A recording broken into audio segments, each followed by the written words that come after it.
Namaste.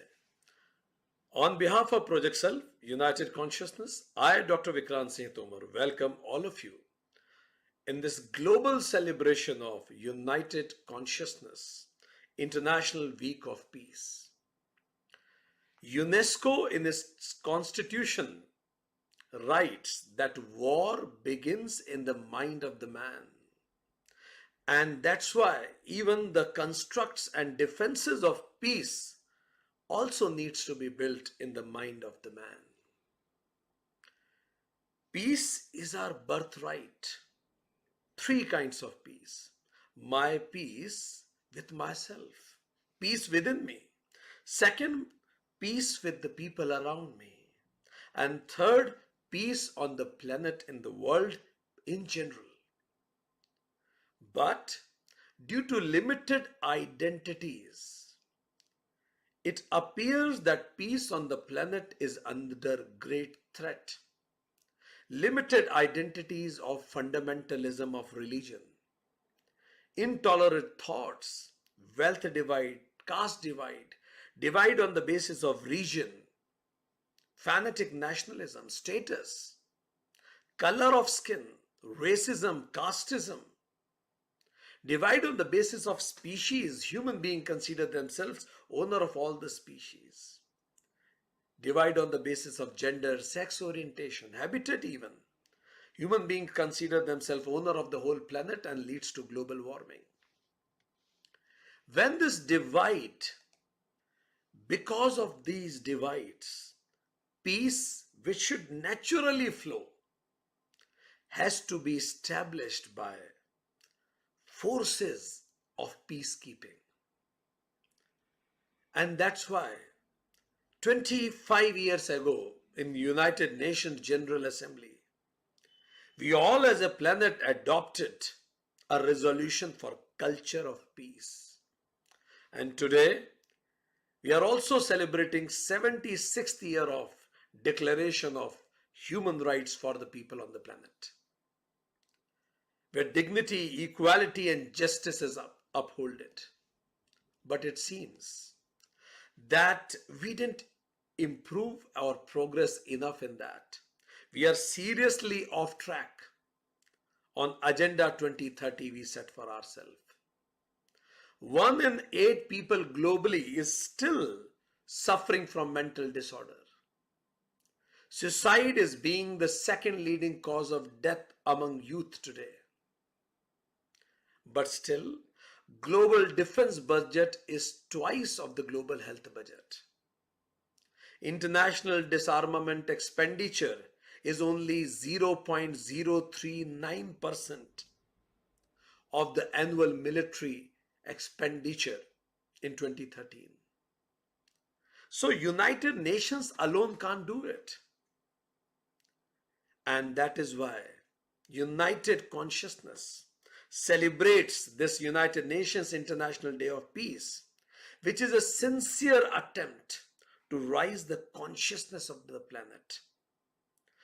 Which could not be achieved by the stroke of pen or by the forces or by the resolutions can be achieved by the resolution of mankind, by rising consciousness of all. It is rising consciousness that before taking any action, I will ask 3 questions from myself. Question number 1, whether this action will lead to uphold and sustain peace within me. Second, whether this action which I am taking will improve or sustain my peace with the people around. And third, whether the action I am taking will uphold or sustain the peace on the planet. Because peace is not only absence of conflict. At individual level, peace is the presence of the feeling of joy, serenity, dignity, hope, freedom in me. With other people, peace stands for joyful interpersonal relationships based on love and equality, where I can see me in you, you in me, and us in all. Peace on the planet is also celebrating oneness and this diversity beyond limited divides. So every action which we take should end with disseminating more peace on the planet. In Sanskrit, peace is called Shanti. So peace within myself, peace with others, and peace in the world also. United Consciousness International Week of Peace celebration is one of the world's biggest celebration of United Nations International Day of Peace. This celebration begins on 14th of September, and this celebration will continue till 22nd of September with a hope that even if this event is over, the celebration of peace and happiness will continue resonating in everybody's life on the planet. In this program, life coaches, spiritual masters, academicians, public representatives, public servants, scientists, artists, bureaucrats, and all statesmen of repute are coming from different parts of the world, from all 6 continents of the world, because we stand together for a peaceful world. Dear friends, let's join hand together in saying, before we do anything and after we do anything, invoking the higher within and saying, Om Shanti, may there be peace within me.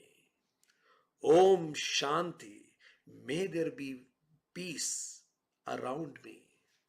Om Shanti, may there be peace on the planet, in the world.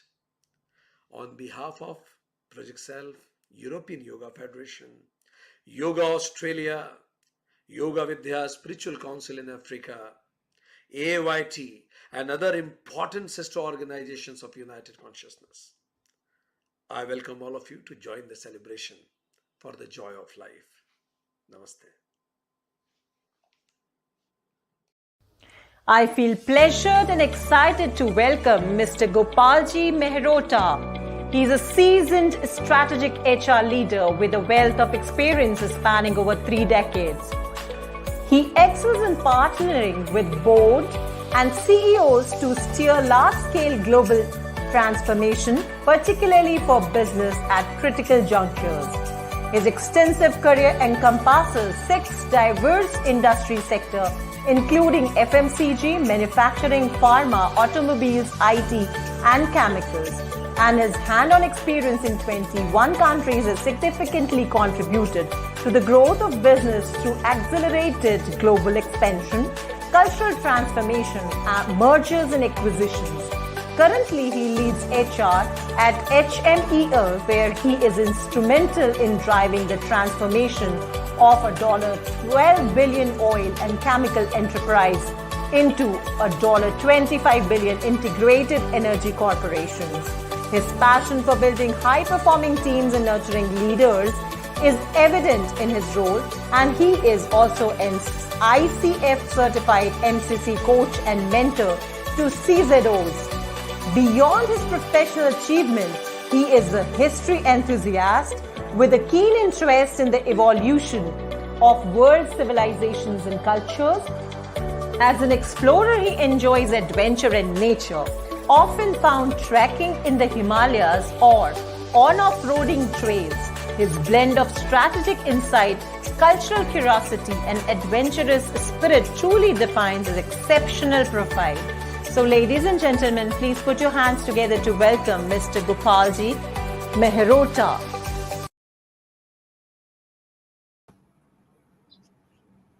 Most welcome, Mehrotraji. It is a pleasure having you here. The whole stage is yours for next 13 minutes. So much looking forward to listen from you about India, spirituality and social entrepreneurship, empowering youth to create positive change. Thank you very much, Dr. Tomar. Just a process check. Is my audio and video fine? Yes, you are visible and audible both. Thanks for that. So, namaste to everyone, and welcome to the first session. I am humbled by this privilege of presenting my thoughts to this august audience.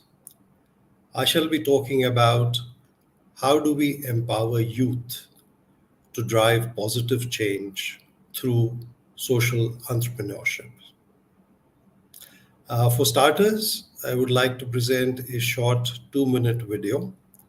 This is about a social entrepreneur who is currently making difference in providing easier access to disabled people, and he's doing it for thousands of them. And he has done this after he got hit by paraplegia about 10 years ago.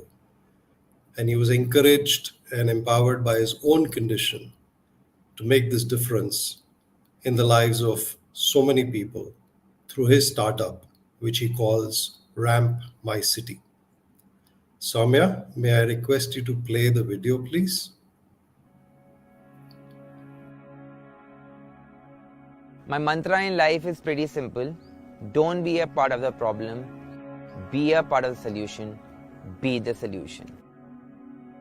My name is Prateek Khandelwal. I am the founder and managing director of Ramp My City. I had pretty much everything that a guy in his 20s would dream of. On May 30th, 2014, a bad fall in an under construction building, and I was introduced to my new life.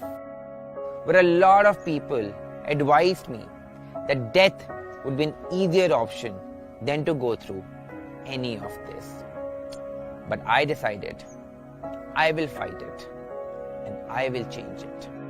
When I started going out more, I realized that I could not go out anywhere because I'm a wheelchair user. And everything in our country is hugely inaccessible for persons with disabilities. In 2018, to provide physical accessibility solutions, I started Ramp My City. I opened my own workshop and started manufacturing of ramps by myself. After that, in around 2 years, Ramp My City did around 75 plus restaurants in Bangalore. In fact, one of our signature projects recently was making Bangalore's Church Street one of the most wheelchair-friendly streets of India. Ramp My City is now providing end-to-end accessibility solution that a PWD needs. Body में disability होना एक अलग बात है, लेकिन अगर एक इंसान को इंसान की तरह नहीं ट्रीट करेगा तो उससे बड़ी डिसेबिलिटी क्या ही होगी. May your response be reflected in your actions.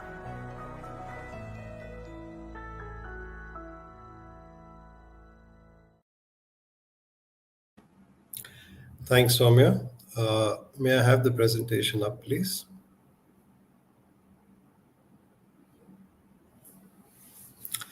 Next slide, please.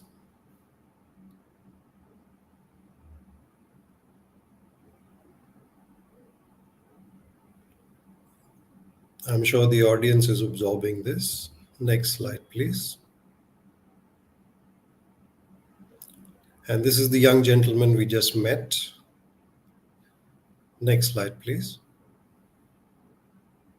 And this is a glimpse that we got in his life of 10 years in the last 2 minutes. Next slide, please. So I've just put this there as a summary of what we just saw. And, in case you would like to know more about him, this is why this is an encapsulation which you can go through. Now moving on with our subject. Next slide, please. So what we saw and what we heard, what are our reflections? That is what I would like to offer to our audience.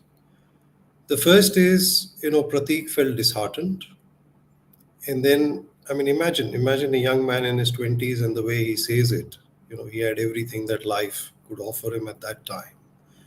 And then he had to take this cruel, solitary journey, which required a lot of grit, resilience, commitment, and of course, personal drive. Next slide, please. And in his journey, apart from his personal powers, his personal encouragement, his coming forward, what else might have helped him?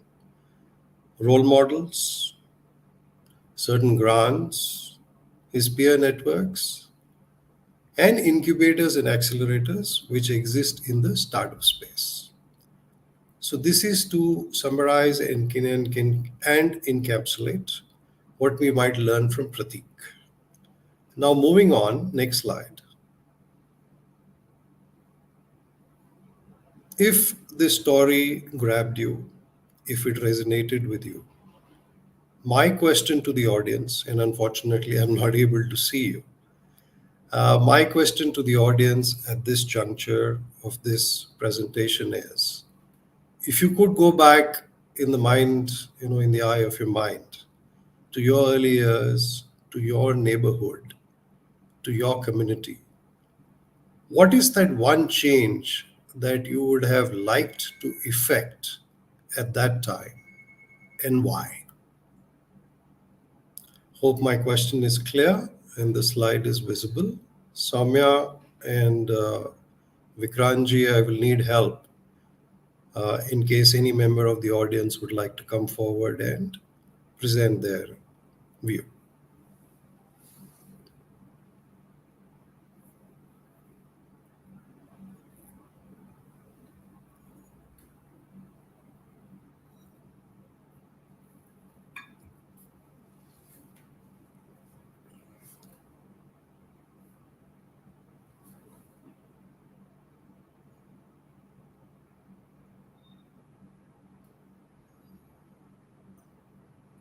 So, Vikranji, you are in charge of the audience and the traffic.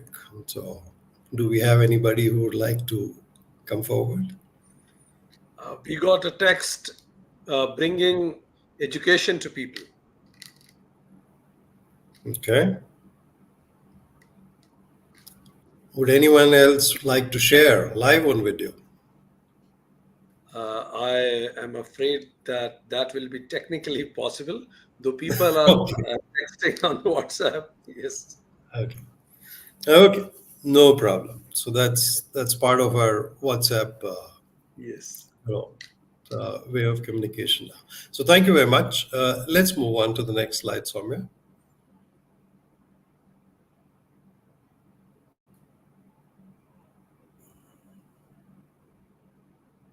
So given the piece of landscape that we're talking about today, uh, I will offer a few humble suggestions, and again they would be open to any questions or any other proposals which people might like to offer. I have tried to encapsulate my thinking into three proposals, and prastav is as we call them in Hindi. So the first one, next slide please, is about early inclusion. And the second one is about coaching ourselves, the elders in the community who had more experience in the ways of the world. And the third one is about how to exhort and encourage the youth through reward and recognition. So these are my suggestions I'm putting forward to this August audience in terms of what can we do to encourage social entrepreneurship amongst the youth so that they can drive positive change in our communities, in our countries. And as Dr. Tumar said, in the United Nations peacekeeping mission for the entire humanity. Next slide, please. Going to the first suggestion. So the first one, what do I mean by early inclusion? See, as a student in school in my early years, I don't know if others had that. I actually had a subject called moral science. And that taught me how to be a better citizen. It taught me how to work in the social sector and for the upliftment of the others.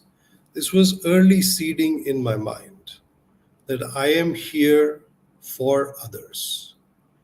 So, can we have a subject called social entrepreneurship in the kindergarten to 12th itself so that it grows early and takes seed and root as early as possible in the minds of our youth. We could even have social entrepreneurship labs. I remember science labs where we did projects. We could have social entrepreneurship labs where we do projects for the community. And especially the people who inculcate the minds of the youth, who influence the minds of the youth at an early stage. The teachers, educators, administrators in the education system. Could we also train them in having a mind shift towards having a subject called social entrepreneurship? Going to the next suggestion on the next slide, please. The second one is about skilling ourselves. It's easier to talk about what other people should do, especially the youth, and how they should listen to the elders, the ones with more experience. But are we skilled enough? Do we have the right training? Do we have the right dialogue? Do we present ourselves in the right medium so that we can accept for our children, for our youth, that social entrepreneurship is a viable and a desirable career pathway? Can we imbibe coaching skills? That is, we have the skills to coach the youth in developing a positive and a growth mindset and contributing to society. I'll give, often we confuse active versus activism. I'll give you an example. Just last week, my colleague, a mother, and her 18-year-old daughter, who has joined a very prestigious university in the US, we had a conversation because this young lady wanted to write about and do something about wars, terrorism, gay rights. And the mother's natural instinct was, no, this is activism. This may hurt you. So the natural instincts at that young, impressionable age were actually getting curbed, and we had a conversation about that. So I just wanted to offer that example to bring what I mean by the youth being active and the elders sometimes confusing it with activism and actually acting contrary to what is required for influencing youth in the direction of social entrepreneurship. Next slide, please, and the last suggestion. See, nothing works if success is not celebrated. So while we are exhorting youth to come forward, while we are skilling ourselves to have the right dialogue with them, we also need to celebrate people like Pratik. We need to celebrate them everywhere. Platforms, forums, state, country, regional recognitions. We have so many skilling conferences. What about social entrepreneur? We have so many startup conferences. What about having social entrepreneurs being put on a regional and a national platform to recognize what they're doing so that they become role models for everybody else in their peer network? Next slide, please. So actually, this slide would not be required in the sense that if the suggestions that I talked about, if they make sense and if they can be adopted, then we will have so many of these youth as social entrepreneurs that the next time this subject gets talked about, we will actually not have the question on the table, why do we have so less of them? Next slide, please. So thank you very much. United Consciousness, its message of peace, in that youth as social entrepreneurs is a few threads in the entire tapestry that UC and Project Self are weaving together. Thanks again for letting me present my thoughts. And in the next slide, please. In the next slide, being very mindful of the august and diverse audience that we have, I've tried to say thank you in as many languages as possible. Have a very nice day and a good conference for the rest of the day. Thank you very much, Mehrotra ji, I'm sure that this talk that you made on social entrepreneurship and in particular reference to youth will reach to many people from in different continents. People are watching us. People will be watching this talk also. It will certainly encourage. And as you rightly mentioned, that the must things that we can identify from the video of Pratik is grit, his resilience, commitment, and a personal drive, as you mentioned. And probably the help that can be provided is, or that is must, is kind of having role models, case studies, and peer groups, grants, and incubations. And the prastavs that you made for youth are very much valuable. Early inclusion, because it's what we learn in moral sciences. This is what is our society all about, as you rightly mentioned, and coaching ourselves, skilling, awareness training. And I like the way you put active versus activism. That's quite every teen must be able to relate with it across the planet. And the ripple of recognition, celebrating their success and institutionalizing it are certainly valuable inputs. I'm glad that we started this conference with your talk. Thank you very much, Gopalji. We're really honored to have you here. On behalf of United Consciousness, I thank Mr. Gopalji Mehrotra for coming onto the platform of United Consciousness. Thank you so much. It's my privilege to introduce and welcome Mr. Kumanam Rajshekharan. He's a distinguished Indian politician known for his unwavering commitment to social service and political activism. With a career rooted in the ideologies of Rashtriya Swamsevak Sangh and Sangha Parivar, Shri Rajshekharan's leadership and dedication have left an incredible mark on Kerala's political landscape. He served as the governor of Mizoram from 2018 to 19, became the first BJP leader from Kerala to achieve this prestigious position.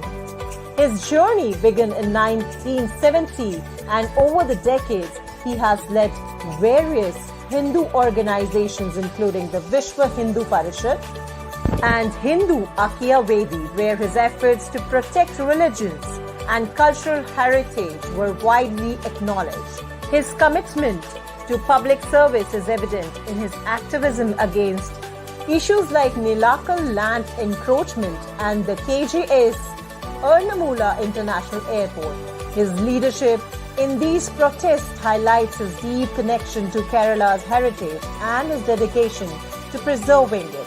Currently, he serves as a member of Administrative Committee of the Shri Padmanabha Swami Temple, furthering his contribution to Kerala's cultural legacy. A recipient of a Doctor of Letters for his social work, he embodies resilience as a passion for societal betterment. So, ladies and gentlemen, please put your hands together to welcome Mr. Kumanam Rajshekharan. Pranam Rajshekharan ji. Yeah, namaskar. Namaste. It is such an honor to welcome and invite you on this grand occasion of United Nations International Day of 21st of September. Whole stage is yours, and whole world will be eager to listen to you for next 13 minutes.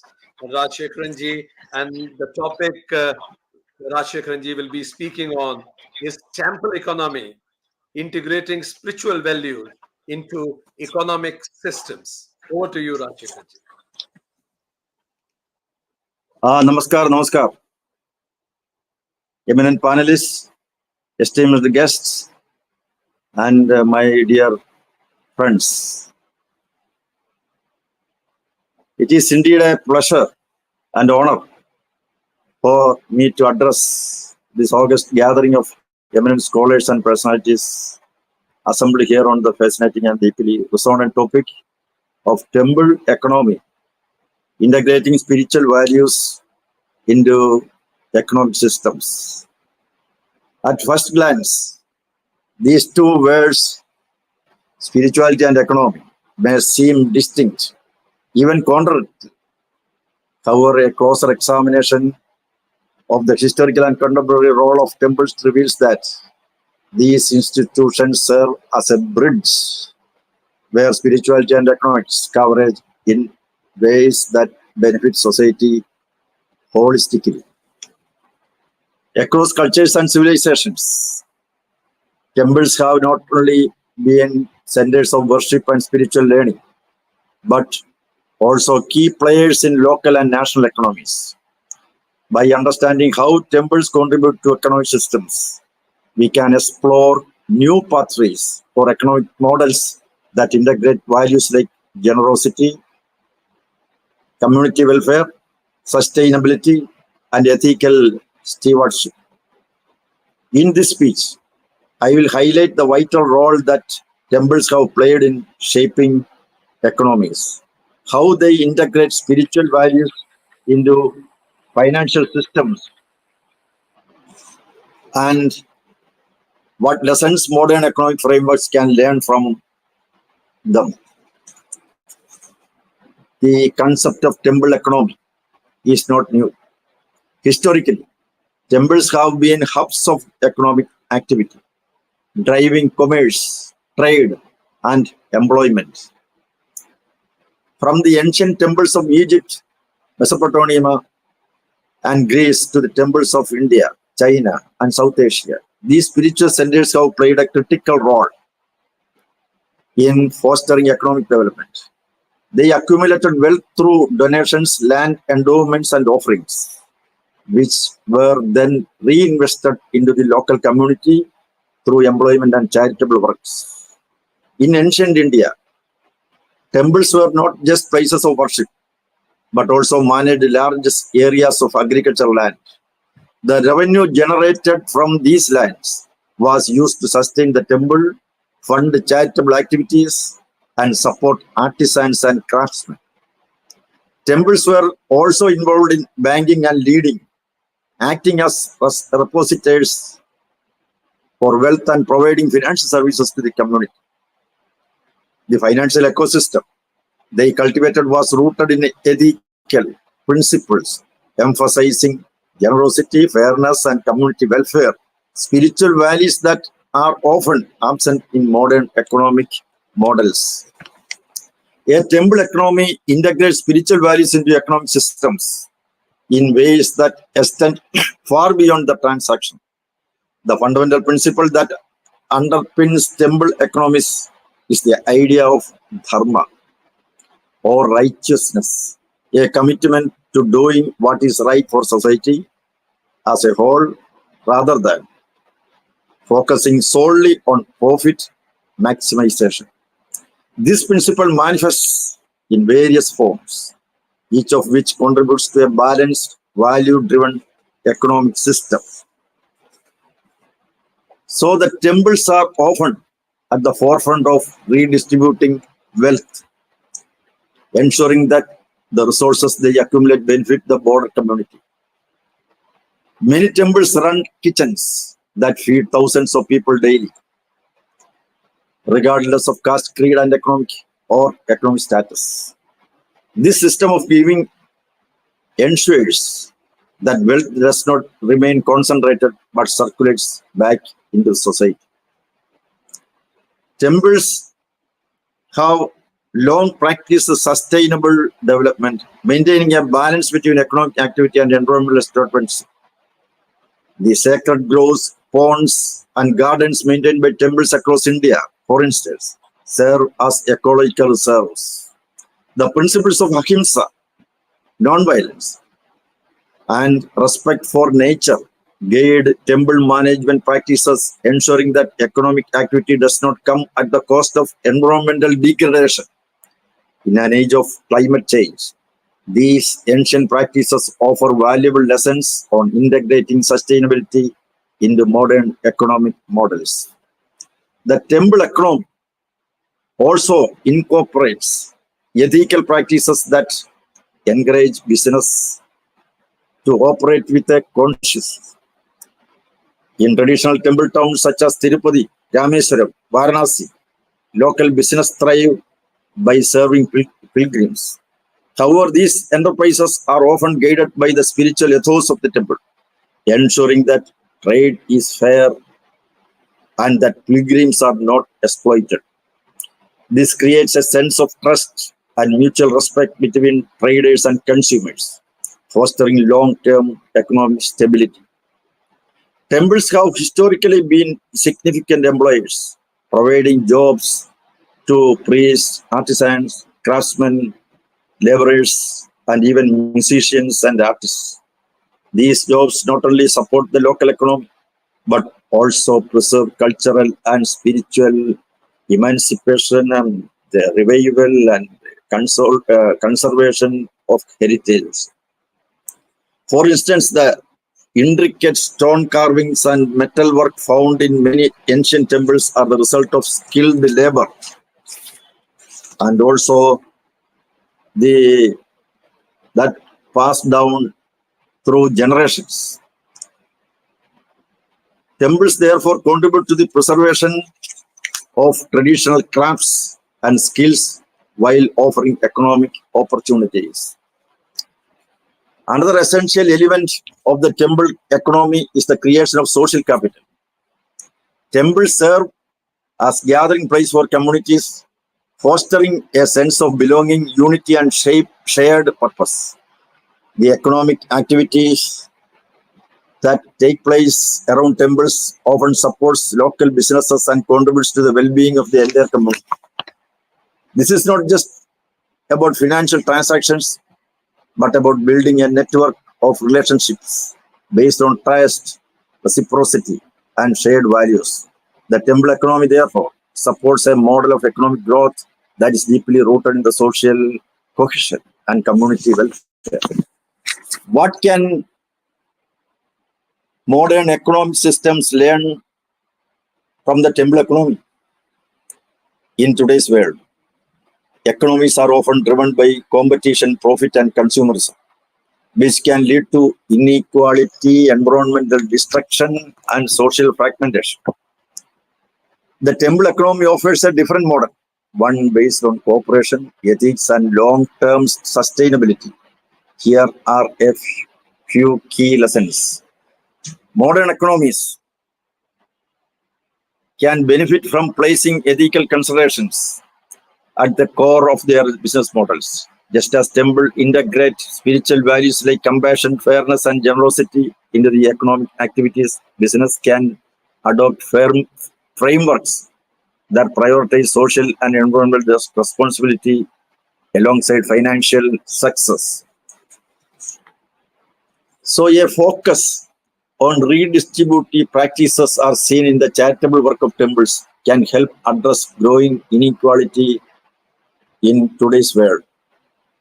Governments and corporations alike can draw inspiration from the temple economy by ensuring that wealth circulates and reaches those who need it most, thereby fostering social equality and equity.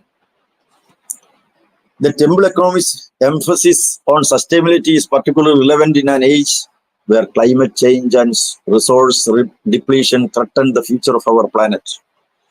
By integrating practices that promote environmental conservation, modern economies can balance growth with sustainability. Lastly, the temple economy demonstrates the importance of community-centric development. Economies function best when they serve the well-being of the entire community, not just a selected few. Building social capital, fostering cooperation, and nurturing trust are essential to creating an economy that benefits all. Under Prime Minister Narendra Modi's leadership, Ayodhya, Varanasi, that is Benares, and Mahabalipuram have emerged as shining examples of how India's rich temple heritage can be revitalized as part of a broader spiritual economic framework. Modi's emphasis on integrating spiritual values with economic development is central to his government's initiatives to promote temple towns as cultural, spiritual, and economic hubs. Under Modi's and Yogi's leadership, Ram Mandir is reality, and this has made Ayodhya as a pilgrim-driven economy. The influx devotees have boosted local businesses hotel, restaurants, and the other institutions and transportation, creating a vibrant pilgrimage economy. This has also led to infrastructure development and employment generation. Varanasi, one of the oldest cities of the world, and Modi's own parliamentary constituency, has been a prime example of temple economy flourishing under his spiritual and economic vision. Modi's focus on the holistic development of Varanasi has transferred it into a spiritual and economic center, blending ancient traditions with modern infrastructure. The Kashi Vishwanath corridor has been designed to enhance the experience of the infrastructure development by providing better access to the temple, increasing the footfall of visitors, and revitalizing economy. Mahabalipuram gained a global prominence when Modi hosted the Chinese president for an informal summit in 2019. The town's ancient temples and cultural significance were showcased on the global stage, attracting international tourists and elevating its profile as a world-class cultural destination. Under Prime Minister Narendra Modi's initiation, spiritual economic programs, Ayodhya, Varanasi, Mahabalipuram have evolved into a dynamic models of temple economies that combine ancient spiritual values with modern economic systems.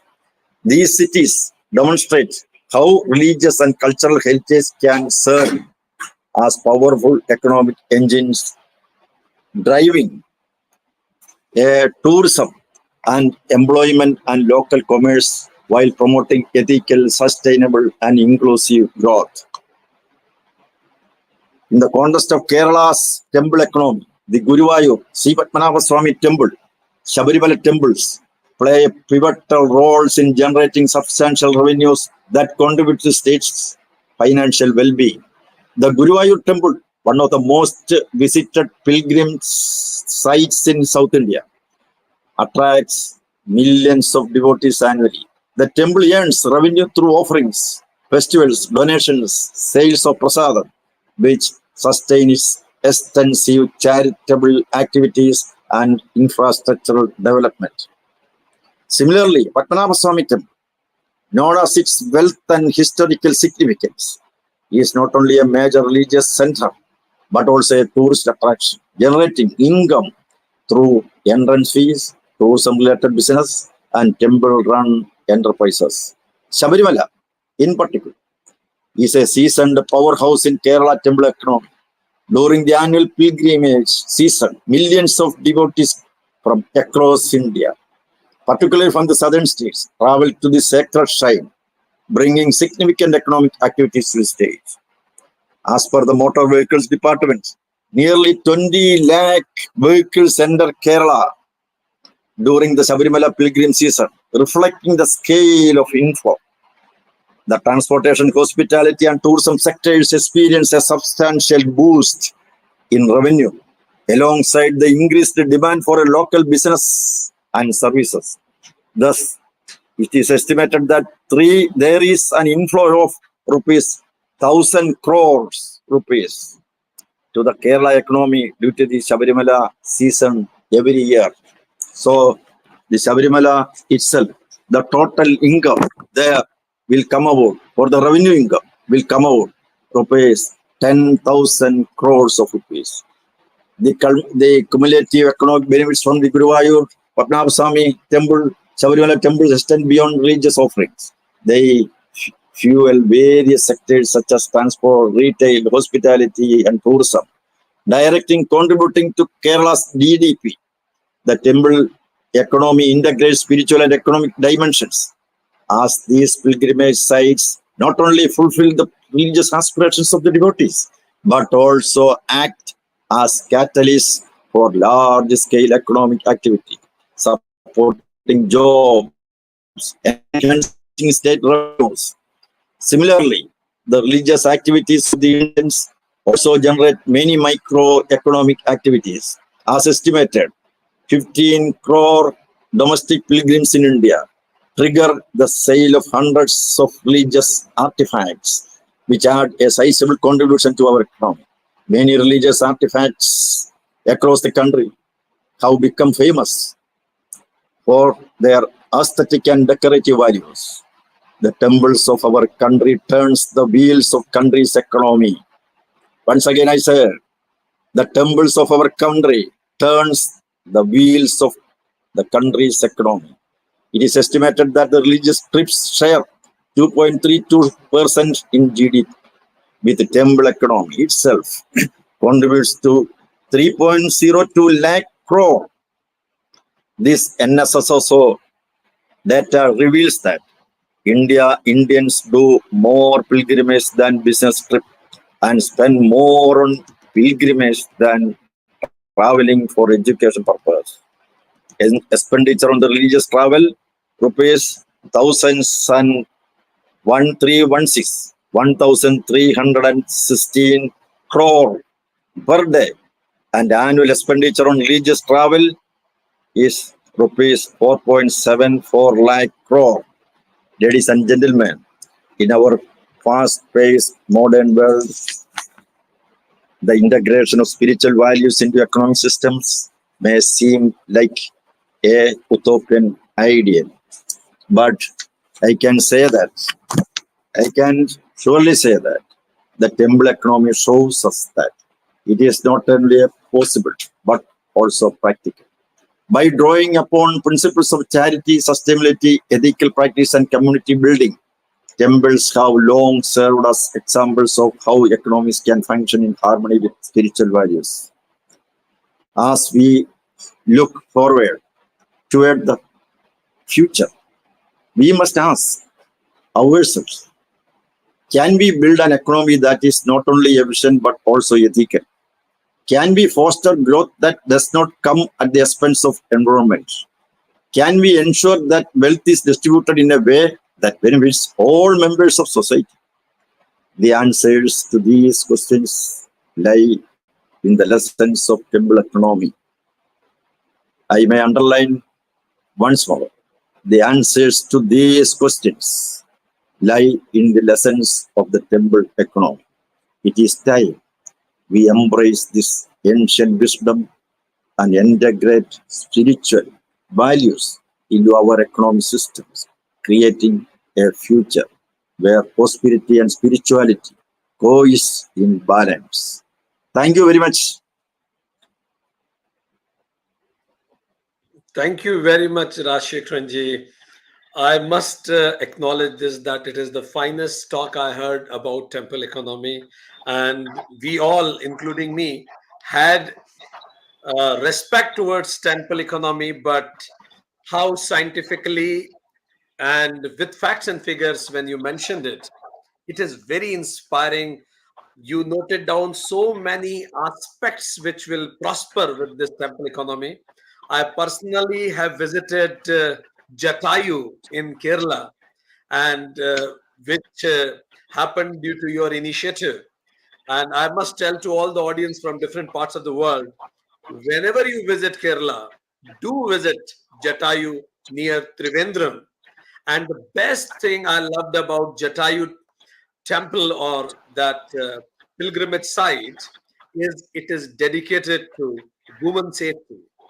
It is so inspiring for our generation, that how Jatayu gave away his life to support respect of women. Thank you very much, Rajshekharanji, for living what you are preaching and being a role model for millions like me. Thank you very much. Thank On you behalf very of much. United Consciousness, I thank Mr. Kumananam Rajashekharan for coming on to the platform of United Consciousness. Thank you so much.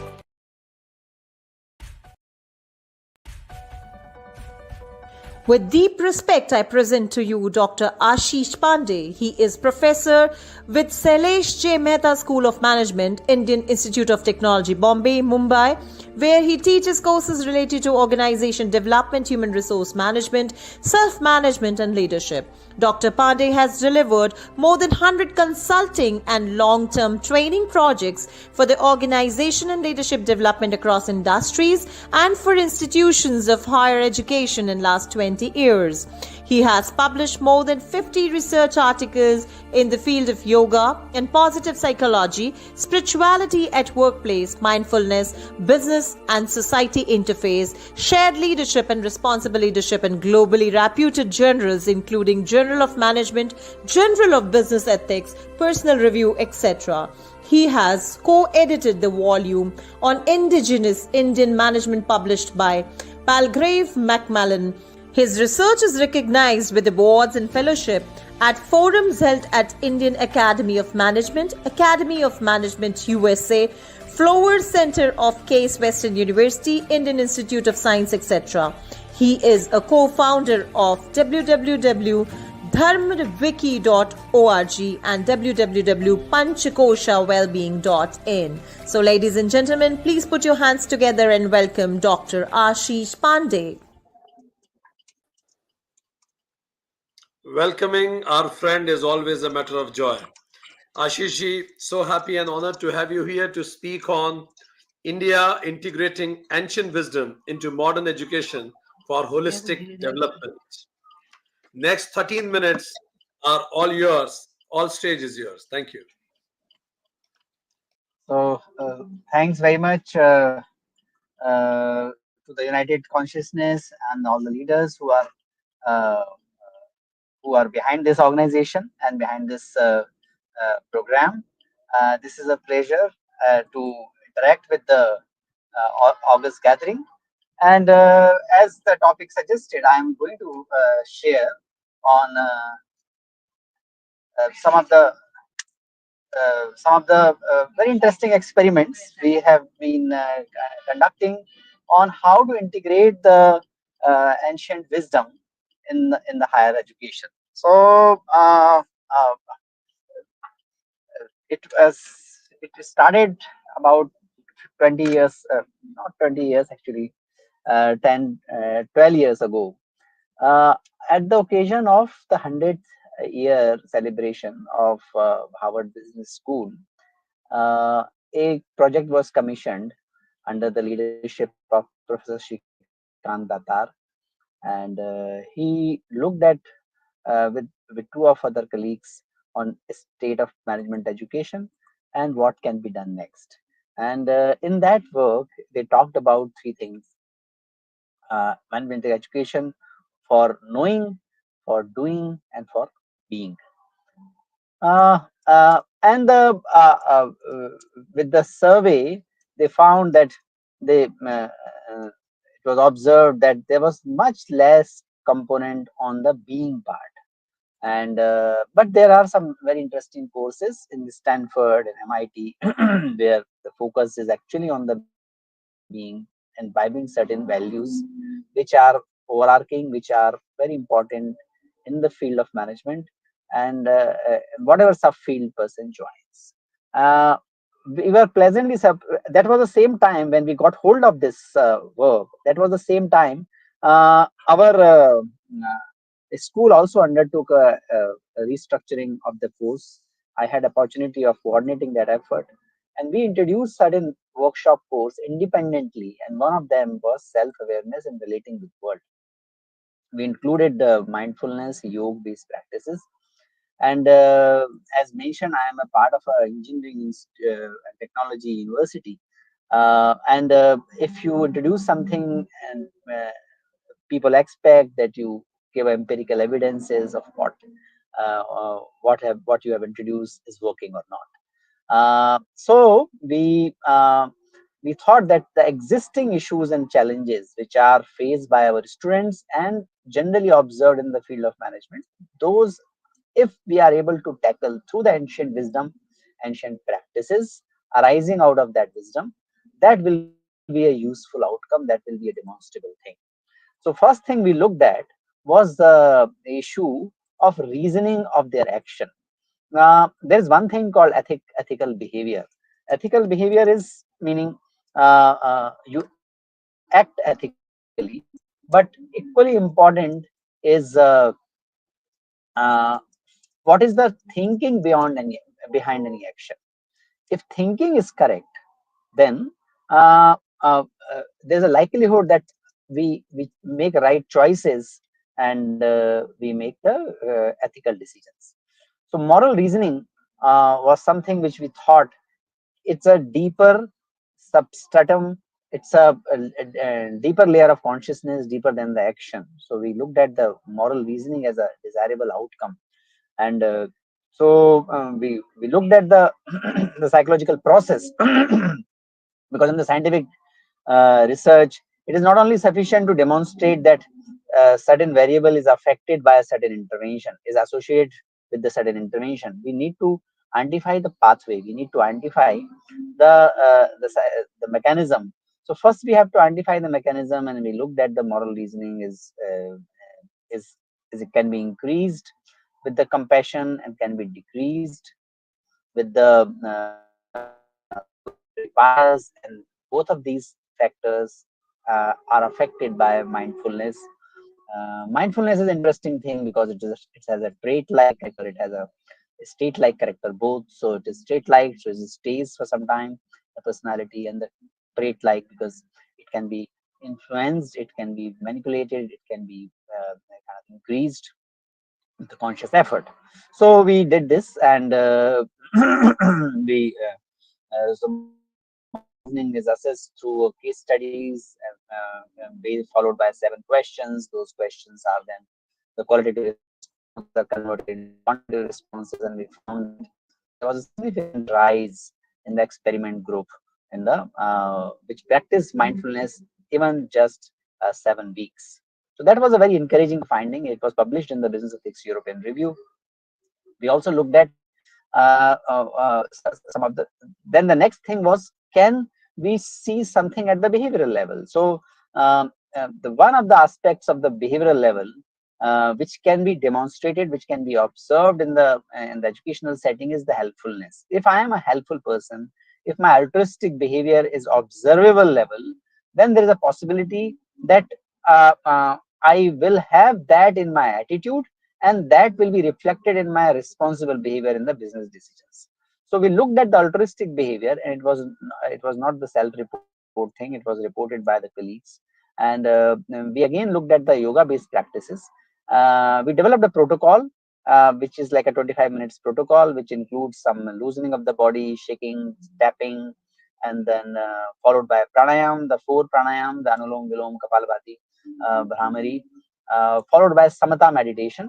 So we developed a kind of a protocol, 24-25 minutes protocol.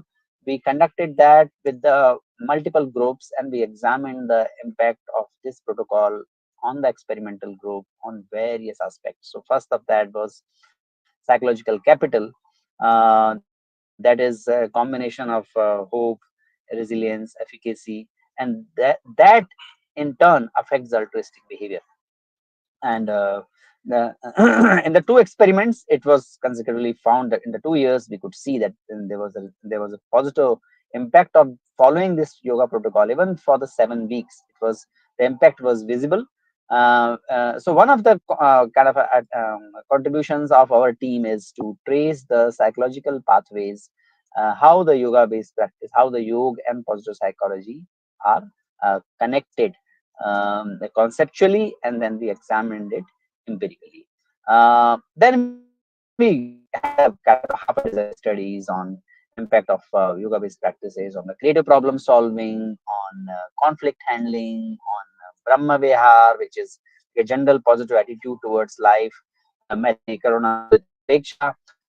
Currently we are looking at how it is affected, how it affects rational decision making, and we found that for the socially responsible decision making, rational decision making is a very important crucial style. If we can hope people to be socially responsible only when they are rational. So can rational decision making style be enhanced? It can be enhanced by decreasing the mind wandering and increasing the emotional awareness, and that's what we have observed. Multiple PhDs were completed on this. So the first PhD on the yoga-based practices was done by Ajinkya, who is now Dr. Ajinkya Navare, who is a faculty member at SP Jain. They looked at impact of karma yoga on positive psychological outcomes. And then Chirag Dagar is another scholar who has worked on the yoga based practices on flourishing and creative problem solving. He's a faculty member at XLRI.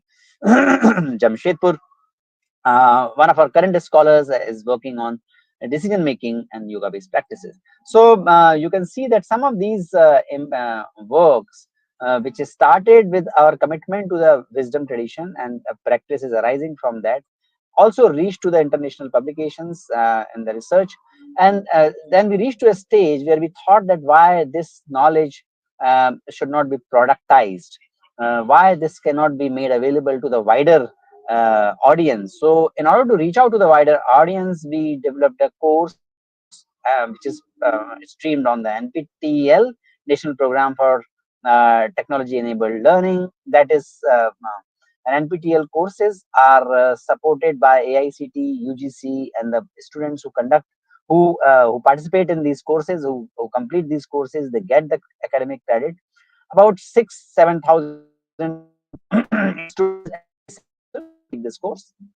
And another way of productizing this knowledge was in the form of www Panchakosha Wellbeing.in. Panchakosha Wellbeing.in is a indigenous yoga based Indian wisdom based wellness index which is relevant at the individual level, at the corporate level. So we have launched a corporate level wellness index, and also individual level wellness can be checked on that. It is not only assessing the index, it is not only assessing the wellness, which is based on the notion of Panchakosha, the notion of 5 layers of self, which is the basis of the yoga based practices: physical, intellectual, emotional, Anandamaya Kosh. We also looked at the inhibitors: mindfulness, anxiety, sentimentality.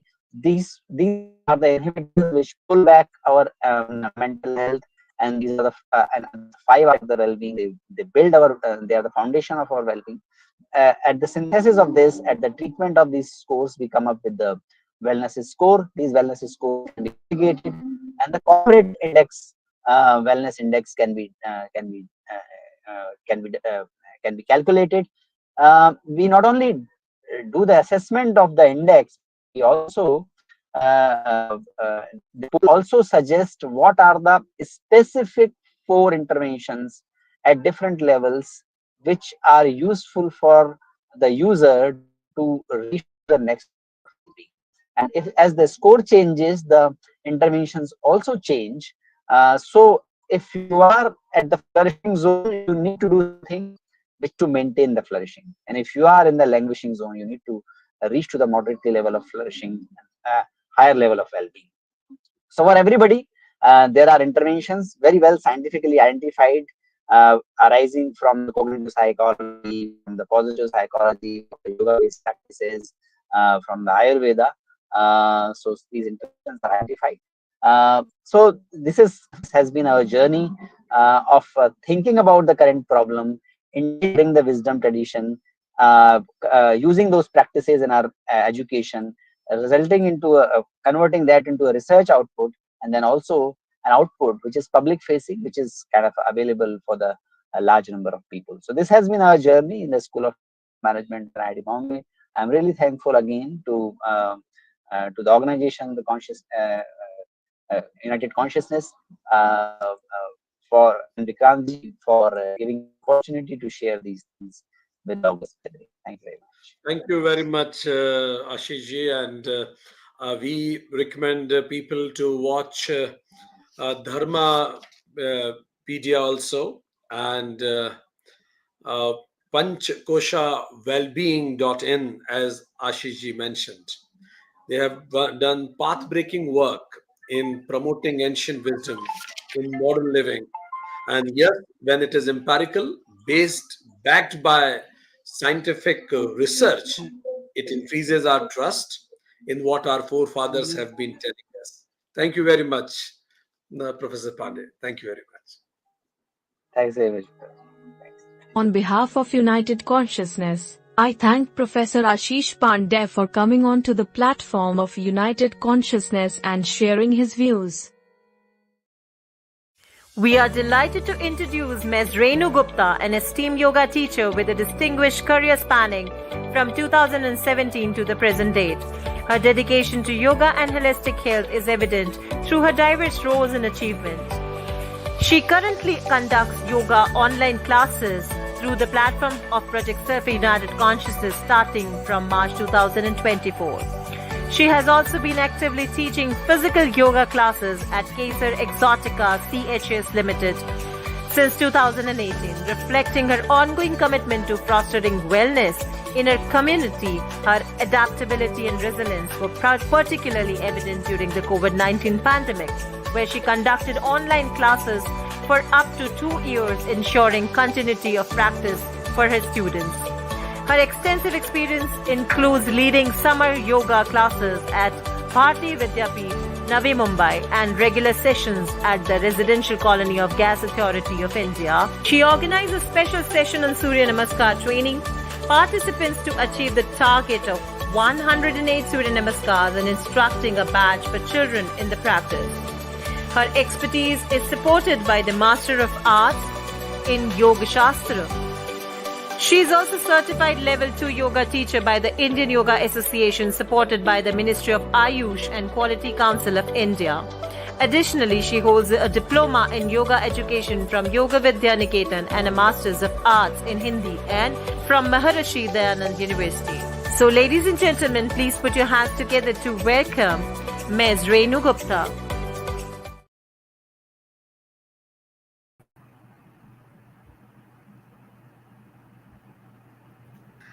नमस्ते रेणु जी, आपका स्वागत है। और आने वाले 13 minute हम सभी eager हैं आपसे सीखने के लिए। Most welcome. Hello everyone. First of all, I would like to thank United Consciousness for giving me this wonderful opportunity. Today my topic is practical asana. Basically, practical asanas are the psychosomatic posture. When Maharishi Patanjali describes an asana as a steady and pleasurable position, Sthir Sukham Asanam, to be attended with Prayatan Sathilya Anant Samapatti Bhyam, that is effortlessly keeping the body and mind relaxed. Some bands like as forward bend, backward bend, twisting, lateral bending, etc. are good for our spinal health. Those who travel a lot, have busy schedule, and have a sedentary lifestyle, they can do these bands in standing postures. So we are going to show some demonstrations on standing postures, which can we do at any place, and minimum time takes, and we can do at compact place also. See, this is my house only, and in this place we are doing 3 people only on this compact place, so people can't excuse that we are not having time and space. Some bands at any time, at any place we can do. So first we will do backward bend, Ardha Chakrasana, stand in a relaxation position. For coming in asana, come in Tadasana Sthiti, keeping feet away up to your hip line. Support your back from your waist with your palms, keeping finger outside. I will show you how to keep your hands.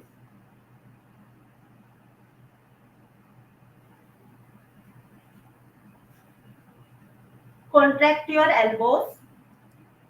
Go back through your waist. Drop your head. Feel the stretch. Close your eyes. Observe your breath. Enjoy the posture. Maintain as per your capacity. For releasing the asana, open your eyes. Bring your head in center. Straighten your back, release your hands and come in relaxation position. Little bit. All asanas should be done in slow and steady motion. Don't give tremors. Do slowly and maintain as per your capacity. Next we will do forward asana, Haspadasana. For Haspadasana, keep your feet apart 20 to 30 centimeter away. Keep your hands on your thighs. Raise your hands up above the head. Tilt little bit back. With stretched hands, look up. By keeping your chin up, come forward through your waist. Bring your spine parallel to ground. Slowly go down as much as possible. When you reach your limits, relax your torso, relax your hands, relax your head, relax your facial muscles. Close your eyes. Observe your breath. Do pran dharana. That means focus on your breath. Count your breath. Keep your knees straight. Follow the rule of Sthir Sukhamasana. Keeping arms down only. Come back towards your back. Automatically hands will come up. Stand in a relaxation position. Feel the effects of Haspadasana. That forward bend teaches us त्याग भावना, surrender से. So, and blood flow comes down towards our head. Next asana we will do Vakrasana, twisting posture. For twisting posture, again keep your feet away, little bit 20 to 30 centimeters away. Keep your both hands up to shoulder level. First fold your left arm up from your elbow and keep your palm on your shoulder, right shoulder, and fold your right arm back and keep it on your back. Your fingers should become on your waist like this. And twist from your waist and neck simultaneously up to right side. Close your eyes. Keep smile on your face. You should be relaxed manner. Enjoy the posture. Count your breath. Breathing should be normal. Don't hold your breath in any posture. Keep your knees straight. For releasing the asana, open your eyes. Bring your waist and neck simultaneously in center. Release the hands. And we will repeat same in left side. Again, take your hands up to shoulder level. Fold your first right arm from your elbow. Keep your palm on your left shoulder. Fold your left arm back and keep it on your waist. Twist from waist and neck simultaneously in left side. You can see your left shoulder. Close your eyes. Observe your breath. Keep smiling. Don't hold your breath. Enjoy your posture. प्रयत्न सैफल्य अनंत समापत्ति भान. Do effortlessly. Keep your mind and body relaxed. For releasing the asana, open your eyes. Bring your head and waist in center. Release the hands and relax. For a while, close your eyes. Feel the effect of your asanas. Next practice we will do lateral bending. Bring your feet together. Raise your right arm up to shoulder level from ground level. Turn your palm up. Take your hand above the head. Stretch yourself first, then lean towards your left side. Keeping your knee straight, close your eyes. Observe your breath. Meditate on your breath. You can count also your breath. You can maintain up to 3 to 5 breaths. For releasing, open your eyes. Straighten your body. Bring your hand down. Turn your palm down and bring it down. Next we will repeat with other side. Take your left palm up. Turn your palm towards your sky. Raise your hands up. Stretch yourself. Slowly lean towards your right side, keeping the right hand relaxed. Lean as much as possible. Don't lean towards forward and backward. Relax your torso. Don't give any tremors. All actions should be rhythmically and in continuous manner. For releasing the asana, open your eyes. Straight your torso. Bring your hand down. Turn your palm down and bring again your head in earlier position. Relax. Feel the effect of lateral bending, that is known as Parivartit Chakrasana. Next practice we will do Tadasana, which is known as balancing posture also. Bring your feet together. Keep your palms on your thighs. Raise your hands and heels simultaneously. Take your hands above the head. Stretch yourself. Standing on your toes. Give complete stretch. Toes to fingers. If you can close your eyes, if you are confident, then close your eyes. Otherwise, you can keep open your eyes. Stretch completely. In this asana, see, spine come naturally in its natural curvature. We must do stretching. Even animals do these asana. They stretch their spine. For releasing the asana, open your eyes. Bring hand and heel simultaneously down. Relax. Close your eyes. Feel the effect of stretching.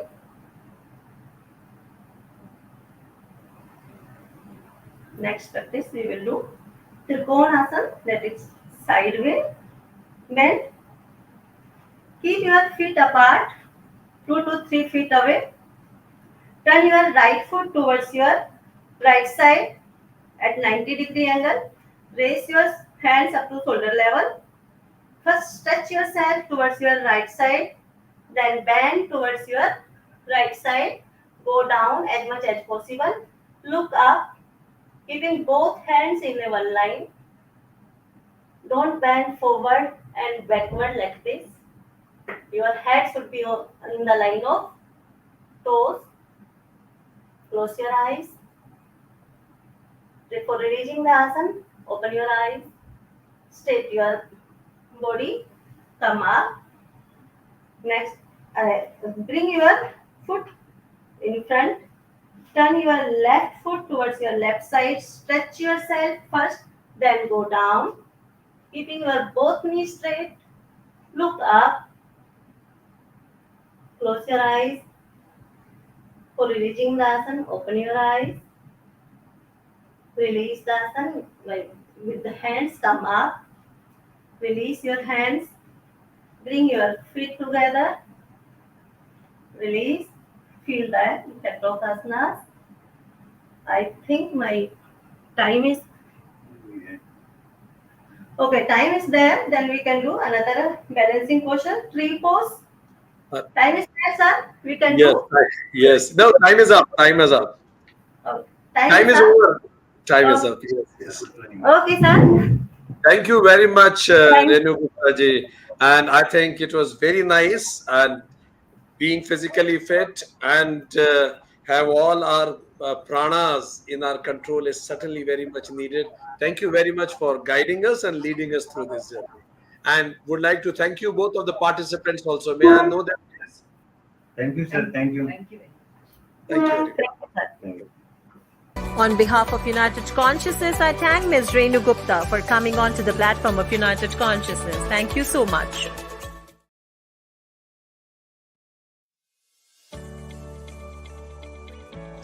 Education plays a transformative role in cultivating peace, especially when mindfulness and empathy are integrated into learning. By teaching students to be present, self-aware, and sensitive to others' emotion, we nurture a new generation of individuals who approach challenges with compassion and understanding. This approach fosters a culture of peace and emotional intelligence, empowering students to become agents of change in a more harmonious world.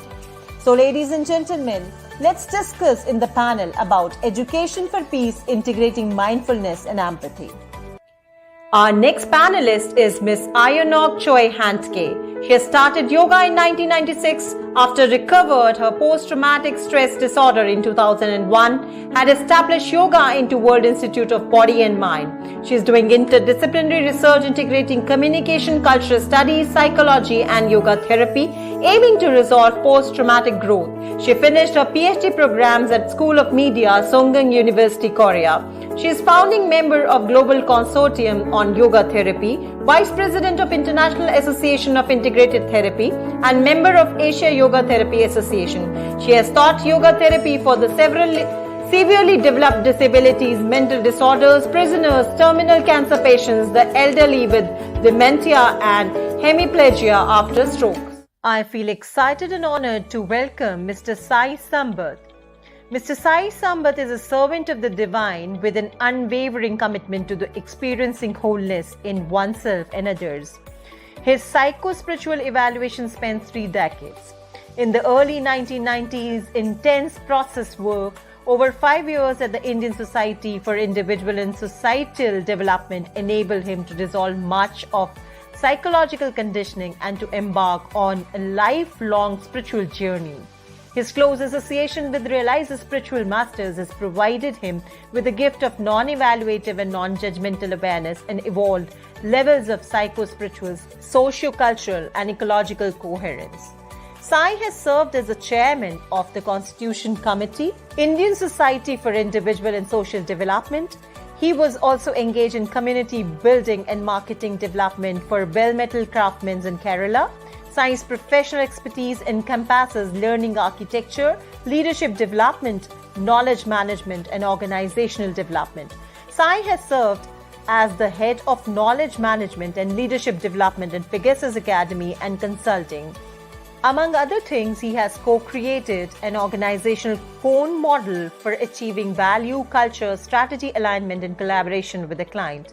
He has also developed a robust framework for the assessment and alignment of organizational values. As a leadership development and organizational effectiveness consultant, Sai enables people and organizations to discover innate potential and leverage it towards greater efficacy, excellence and results. He is a graduate in production engineering from NIT Tiruchirappalli and has a master's in HRM and OD from XLRI Jamshedpur. Currently, Sai Sambat serves as a co-founder of Institute of Indic Wisdom. He also serves as a founding member of United Council for Ancient Wisdom. So, ladies and gentlemen, please put your hands together to welcome Mr. Sai Sambat. In the panel, we also have with us Ms. Veena Dan Singhani, born in India, raised in Hong Kong. She is the director and founder of Alopecia Hair and Therapeutic Yoga and Laughter Therapy, teaching of Naveda Integral Wellness Center in Hong Kong, offering a transformative health experience It aimed to popularize the Indian ancient wisdom and science to the global platform. She has been spiritually inclined from childhood. She is also a corporate wellness trainer and organizing and delivering health, happiness, and wellness workshops around the globe. She has also led some sessions at leading conferences like Women's Extraordinary Forum, CSR, Asia, TEDx Hong Kong, University and Inclusion, and has been an advocate in promoting Work-Life Balance Week, International Happiness Day, World Laughter Day, Ambassador of Global Wellness Day, as well as volunteering a Masters of Ceremony for United Nations Yoga Day, and takes up many leadership roles and initiatives to spread health, happiness, peace, spirituality, and I feel privileged to welcome and introduce Mr. Vijay Sinha, a visionary leader and a firm believer in Level 5 leadership. Currently serves as the Executive Vice President of HR for New Business at JSW Group and $24 billion conglomerate. His stewardship spans across diverse sectors including JSW MG Motors, EV, Cooper, Defense, Realty, JSW One, and JSW Foundation, reflecting his multifaceted leadership. With over 30 years of rich experience across industries such as manufacturing, hospitality, retail, and animation, he has exemplified excellence in every role he has undertaken. A graduate from Xavier Institutes of Management, Bhubaneswar, he began his career with Steel Authority of India Limited and was awarded the prestigious Jawahar Award in 2005 for his contributions to HR at Rourkela Steel Plant. His career trajectory includes senior HR roles at Adani Power, JSW Steel and JSW Energy, where he pioneered transformative initiatives such as setting up shared services for the JSW Group. His profound contribution extends beyond his corporate responsibility. He has been honored with numerous accolades, including the HR Leadership Award, Indra Super Achievers Award, and the world's greatest CHRO 2016-17. As a thought leader, he regularly shares his insights at prominent forums and education institutions, demonstrating his commitment to fostering the next generation of leaders. So, ladies and gentlemen, please put your hands together to welcome Mr. Vijay Sinha. Today's panel discussion will be moderated by Dr. Vikrant Singh Tobar, Convener, United Consciousness. Dr. Tomar is an acknowledged trainer, academician, scholar, writer, and a management consultant. He's a freelance trainer and served the cabinet ministers of state, MLAs, police officers, and tycoons of the business world. His aim and objective is universal brotherhood and happiness through harmonizing the knowledge from the ancient scriptures into our lives. So I welcome all our guests for panel discussion.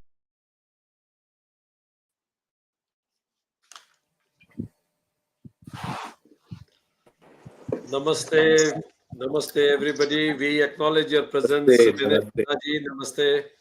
Aryangji from South Korea, namaste. Namaste Veena from Hong Kong, and our dear friend Sai from India. And all respected audience watching us, will be watching us from different parts of the planet.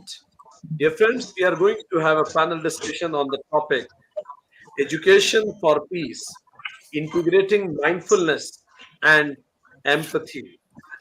In the panel discussion, we have 4 experts from different parts of the planet, and I will request all the eminent experts to be brief in their answers so that in less time we wish to cover more questions.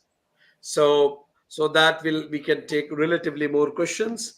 And dear friends, as we already know that out of the 5 senses we have, ears is something which we can't control at our wish. We can close our eyes when we want. We can even hold our breath when we want. But ears cannot be controlled. Probably it's a divine message from the divine that if you stop listening, then a place where nobody is listening to each other is a dangerous place to be. Dear friends, we are talking about empathy, being empathetic towards each other. And Aryangji has done wonderful work in helping people with challenged physical conditions, challenged mental conditions also. So the question, we will begin with you only, Aryangji. When we talk about mindfulness and empathy, you are working with people with challenged physical mental conditions. How do you define what is mindfulness and what is empathy? One line definition from your side. One line definition for mindfulness, one line for empathy. Please go ahead. Thank you so much for inviting me at this wonderful discussion. I think mindfulness is awareness and acceptance and loving of the present state in our body and mind without any judgment. I had my body turned like a monster with the skin problems from the head to the toes. So at that time, in the beginning, I really scared of my body itself. But later, during meditation overnight, suddenly I started touching my body, and I love you, I love you. And then that was the turning point of my healing, and that because of that, I put the loving in mindfulness in our present situation state without any judgment. Thank you. Empathy is I suffered from the many difficulties, but later those sufferings became the source of a wonderful source as the therapist. So I could experience many difficulties. So I share my experiences with my students and clients. That is empathy. Thank you. Thank you very much. As she mentioned, non judgmental loving is what she defines as mindfulness. And when your suffering leads to sensitivity, it is empathy. Or when you learn being sensitive towards others. Sina Saab, you work in corporates, you deal with thousands of people. How do you see mindfulness and empathy? And maybe briefly, you can touch upon how relevant you think it is in corporate world also today. Thank you, Dr. Tomar. In fact, in the corporate world, when we have today a lot of projects going together, and people work on the multiple projects, and I see, because of paucity of time, they are required to do most of the time beyond their normal duty hours. People are a lot more into stress, and when they come to the boardroom or the discussion room, there are a lot of anxieties. And even after working, 12 hours, 13 hours, 14 hours a day, people are not sure that their position is intact. That's the situation, right? Now, when I joined the discussion, and I saw a lot of anxieties across the teammates, and I felt I always emphasize that they need to take a pause and reflect that whether they are doing right, wrong, unreasonable, reasonable. So when we started doing that, and after every discussion, I introduced people to take a pause and reflect, instead of mindless discussion without reflecting on what is going right and wrong. That changed the situation a lot, and people started feeling better.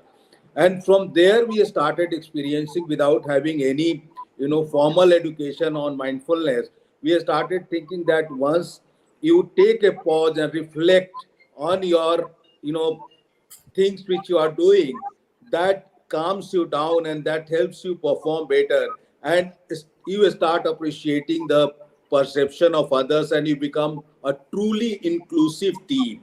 So that's how mindfulness is helping us to become truly inclusive, and take the perspective of others when we stop for a moment and start reflecting on the situation and the things.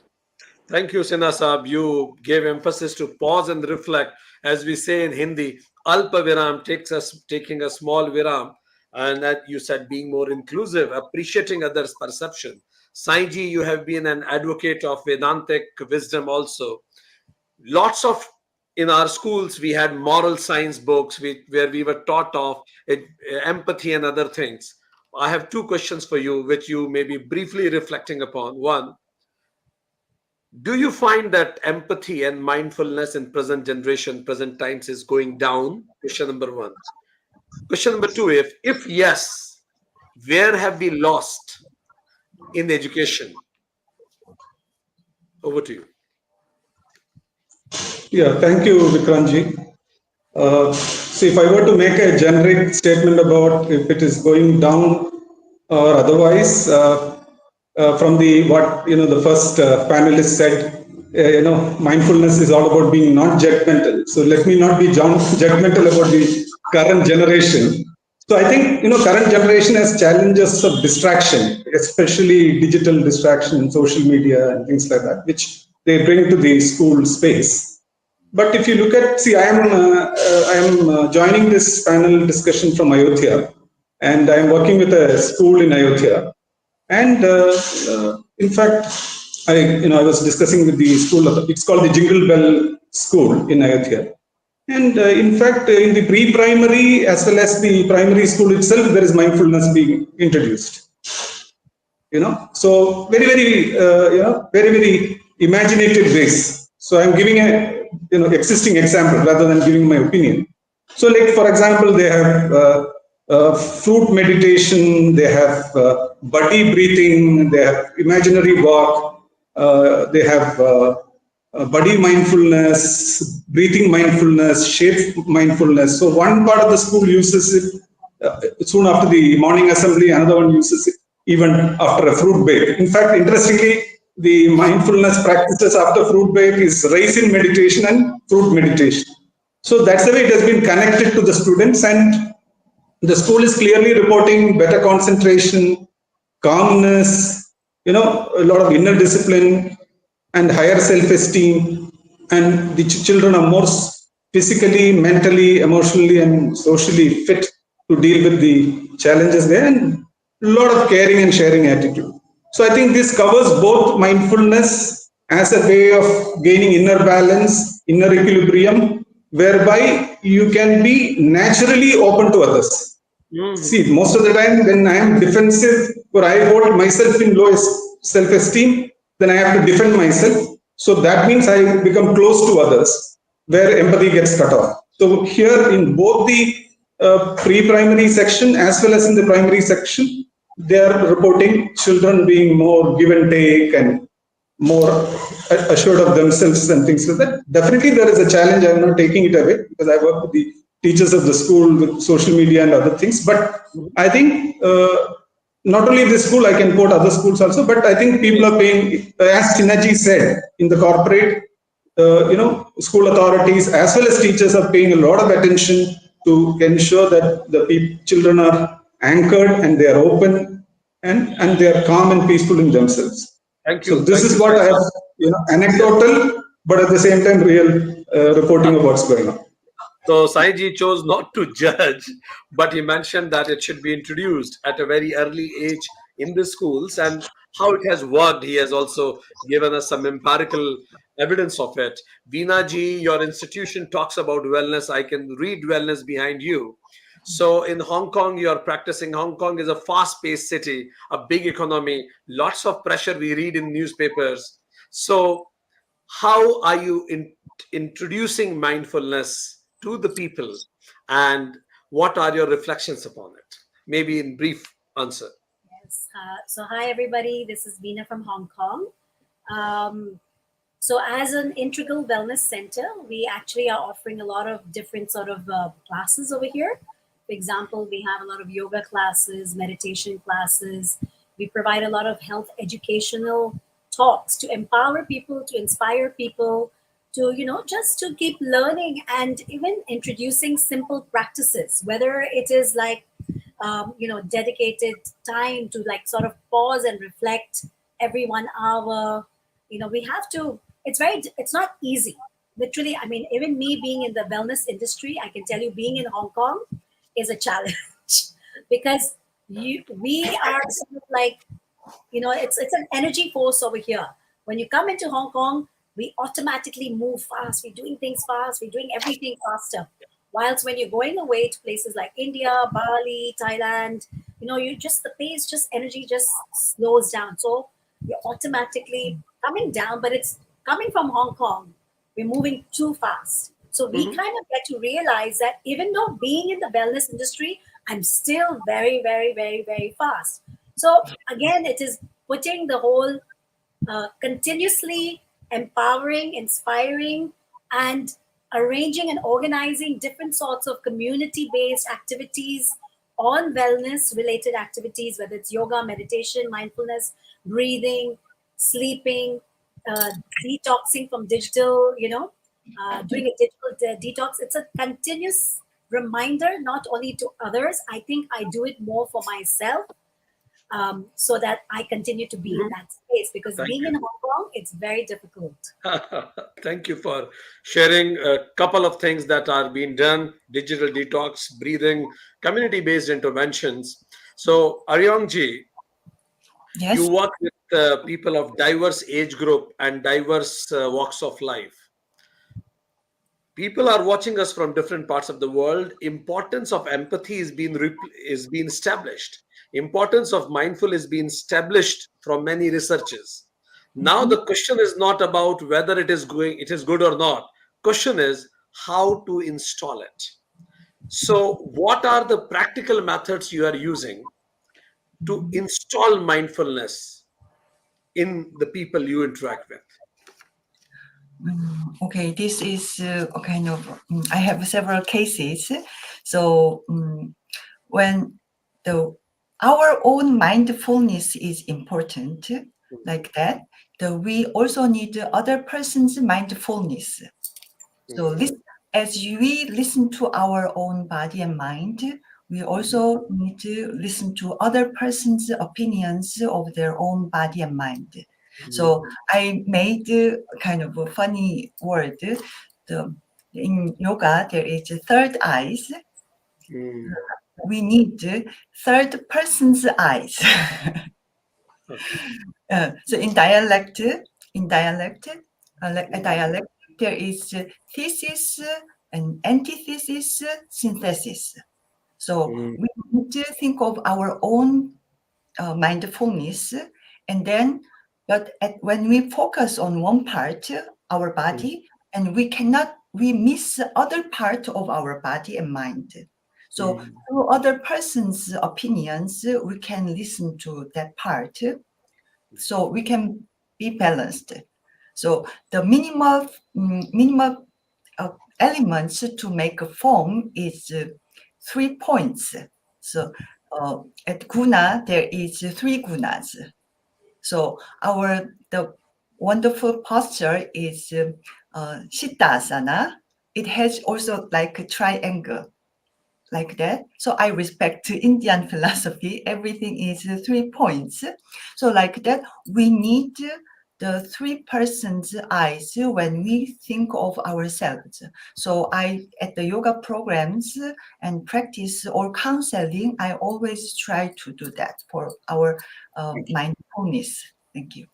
Thank you very much. Very profound. She said that if you are non-believer and you don't believe in the third eye here, then she said that take third eye as the third person's view. My thesis, somebody's opinion is antithesis, and the synthesis of the what is the bigger picture around. That's very profound. Vijayji, when we talk about empathy, look, in corporates, you know better than me, it's the same benefit that has to be distributed among the team. So if I will be more empathetic towards you, probably I may lose my promotion. So I may need to be more selfish to project what I am doing and to undermine what you are doing so that I want to get promotion. Do you confront such situations also? And in such challenging and competitive environment, how do you promote empathy? I do. In fact, such challenges are many, and it used to be there earlier quite a lot, but after we started introducing, the concept of emotional intelligence, emotional quotient, and we started training people, people realize that the best way to handle conflict is to, become non-judgmental and focus on the issues rather than the people. And when the people started realizing this, a lot of productive things started happening. In the organization, I used to see that there'll be a lot of, a lot of differences among the people, not because, they have been developing issues, because of one-upmanship, the syndrome of one-upmanship.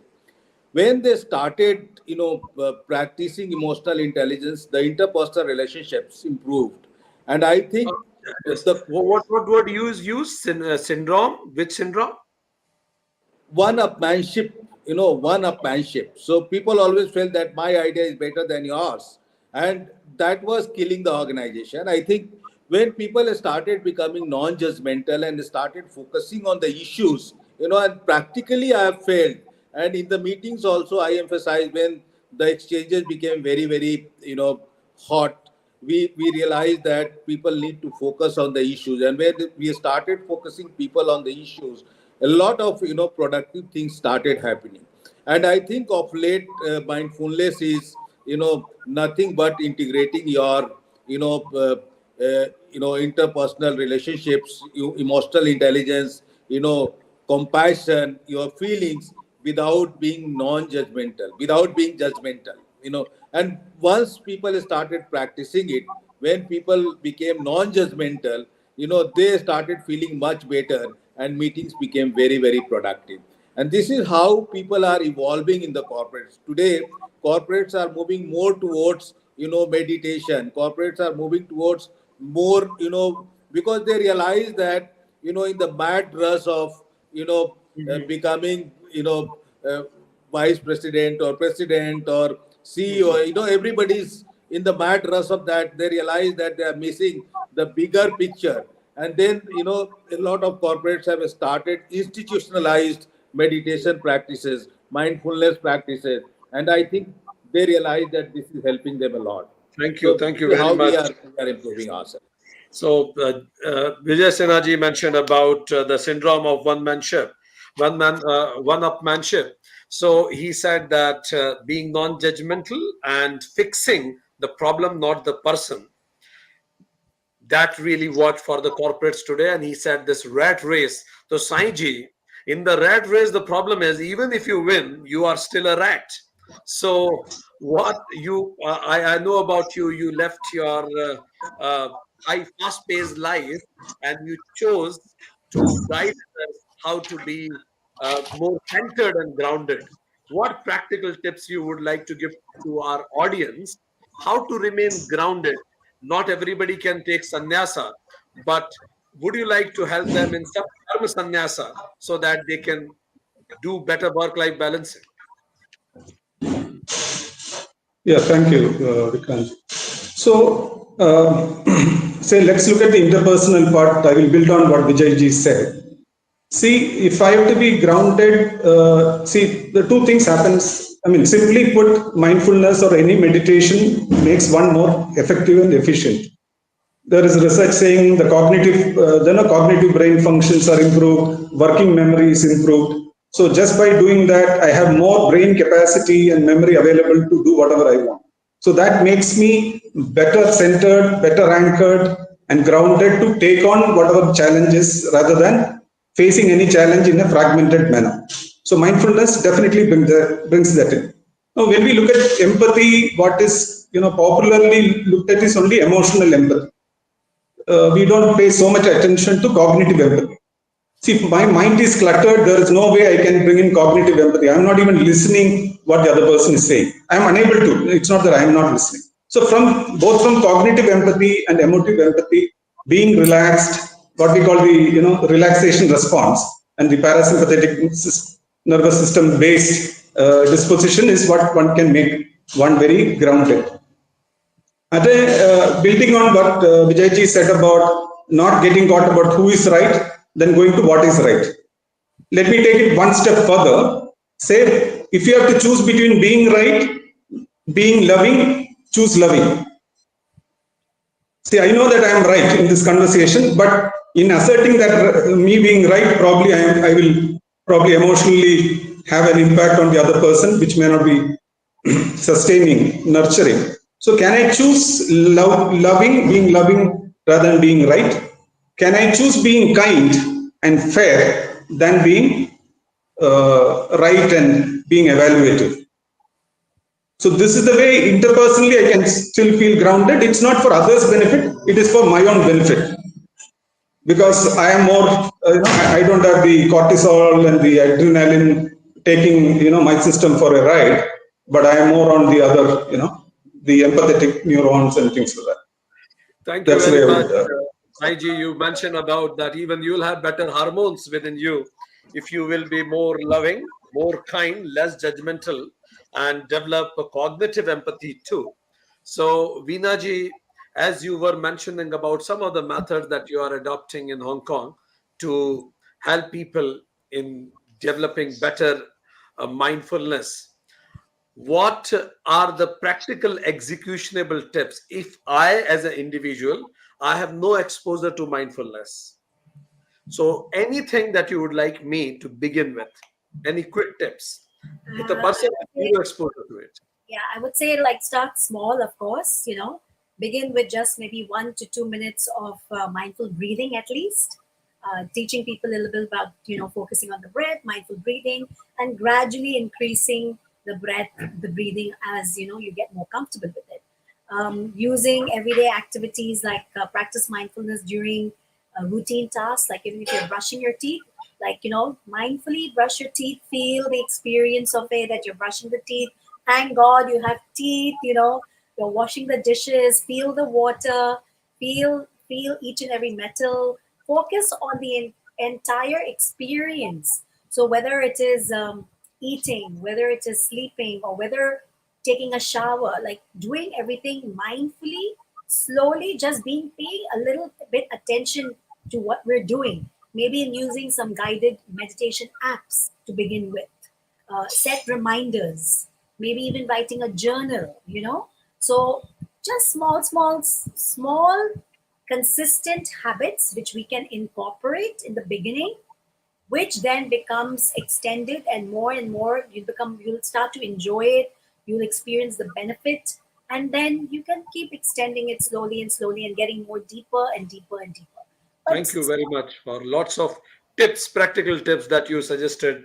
Having a well-being journal, set reminders, guided meditation, savoring also you mentioned. So Aryangji, you were talking about 3 point of views. And any other method that you will suggest to our audience? Now we are in the last phase of our discussion. So I'll request you to be as brief as possible. Mhm. Okay, so it is very easy things. So I ask my students put your hands on your belly, so and then keep breathing. So at that time, you can feel your abdominal movement.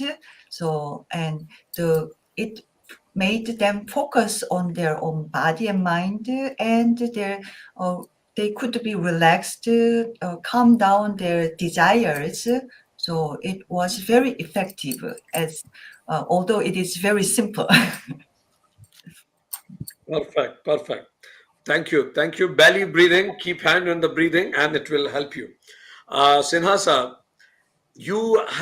we heard your introduction, you had a long corporate journey. When you faced most difficult situations, how did you center yourself? What was your own personal mantra? Whatever you said is for the corporates that you have been doing, but how did you keep yourself centered? What is your personal mantra? Very briefly, if you can tell us. So for me, in the most difficult situation ever, in fact, I always went back to the team whenever I faced very difficult situation, very challenging situation. I'll call my team and entire team, and I'll discuss very openly with them, and that has been the biggest you know uh, panacea for all these situations. That has really helped me, overcome the situations, and I always practice this whenever I am in a very difficult situation. I'll go back to my team and I'll call them, discuss with them, and that really helps. Perfect. Open discussions. Very And open. perfect. Thank you very much. Saiji, your own personal mantra for remaining mindful in difficult situations. So being mindful in difficult situation is to accept that I am also not fully there. In the sense, I am a mixed bag. The other person is also a mixed bag. So can we meet somewhere in the middle ground, kind of stuff. So I will again tag on to what Vijayji said. I see also he's saying, can I own and demonstrate my own vulnerability with my people so that they experience me as a human, not as a super leader or a super boss or whatever it is. So I think if I am able to hold my vulnerability without shame and guilt in front of others, that's the way I normally do. I don't have all the answers, things like that. I still work with corporates and things like that. So I am open with my total being. So whatever I bring to the table, whatever I don't bring to the table. So both I present.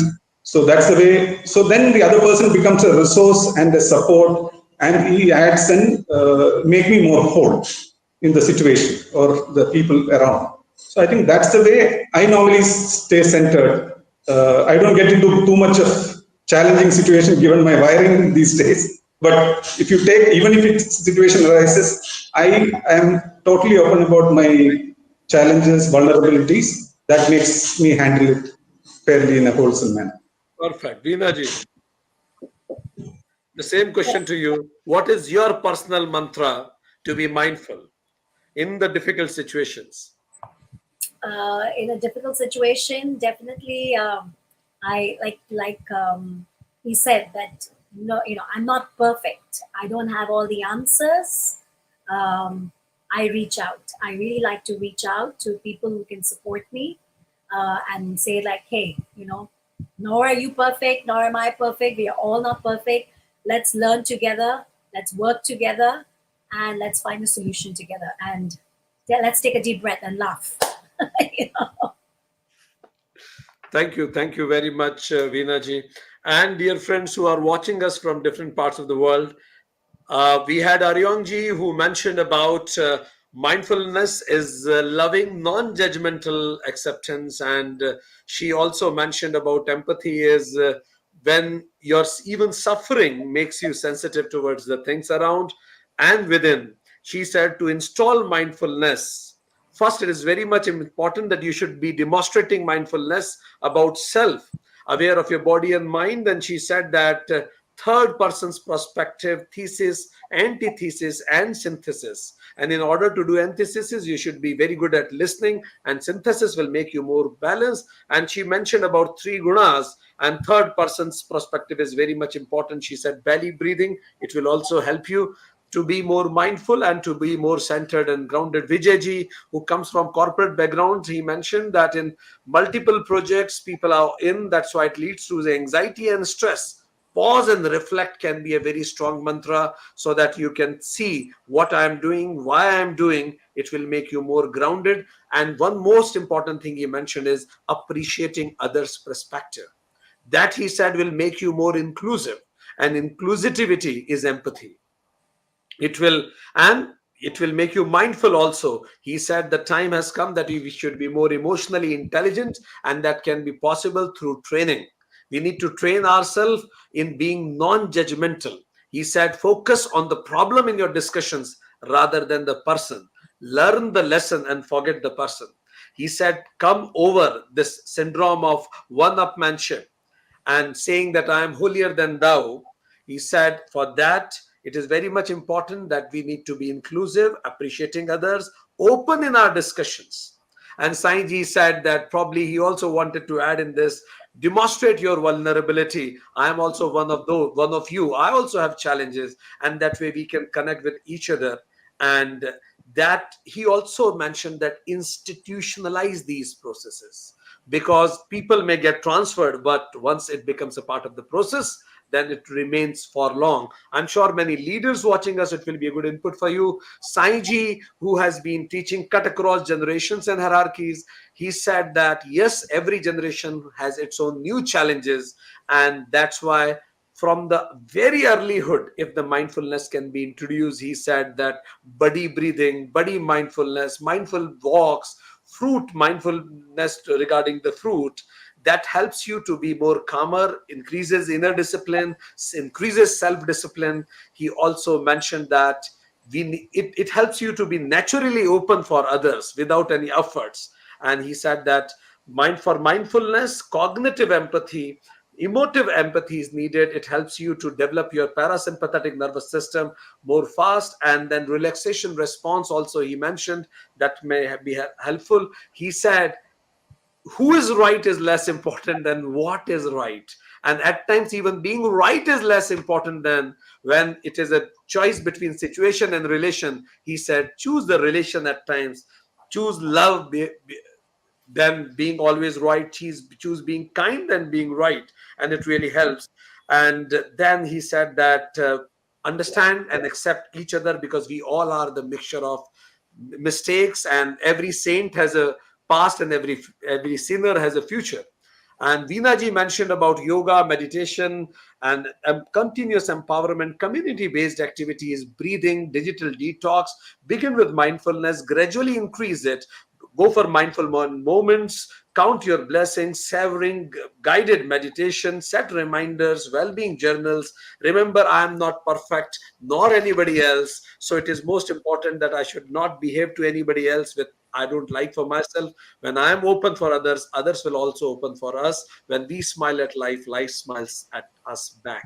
Thank you very much, dear friends, and our August guests from different parts of the world. Thank you very much, Sinha Saab. Thank you very much, Sai Saab. Thank you very much, Aryong ji. Thank you very much, Veena ji. Thank you. Namaste. Thank you.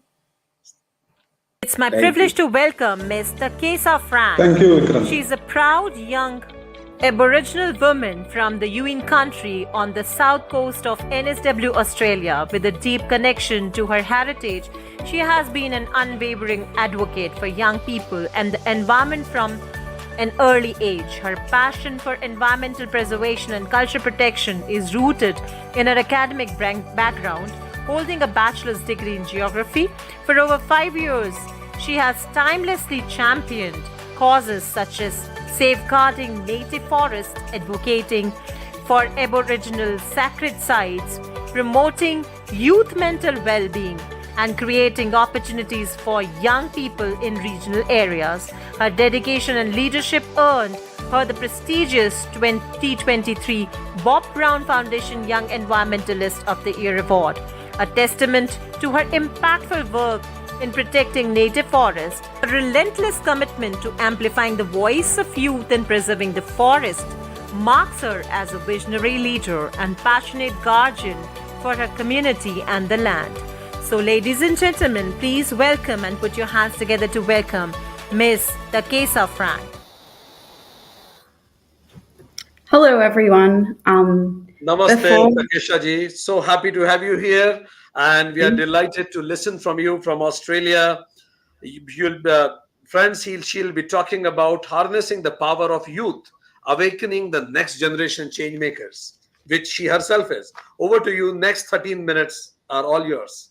Great. Thank you for having me today. Before I begin, I would like to pay respects to First Nations elders across this beautiful planet and join in common respect for our Mother Earth.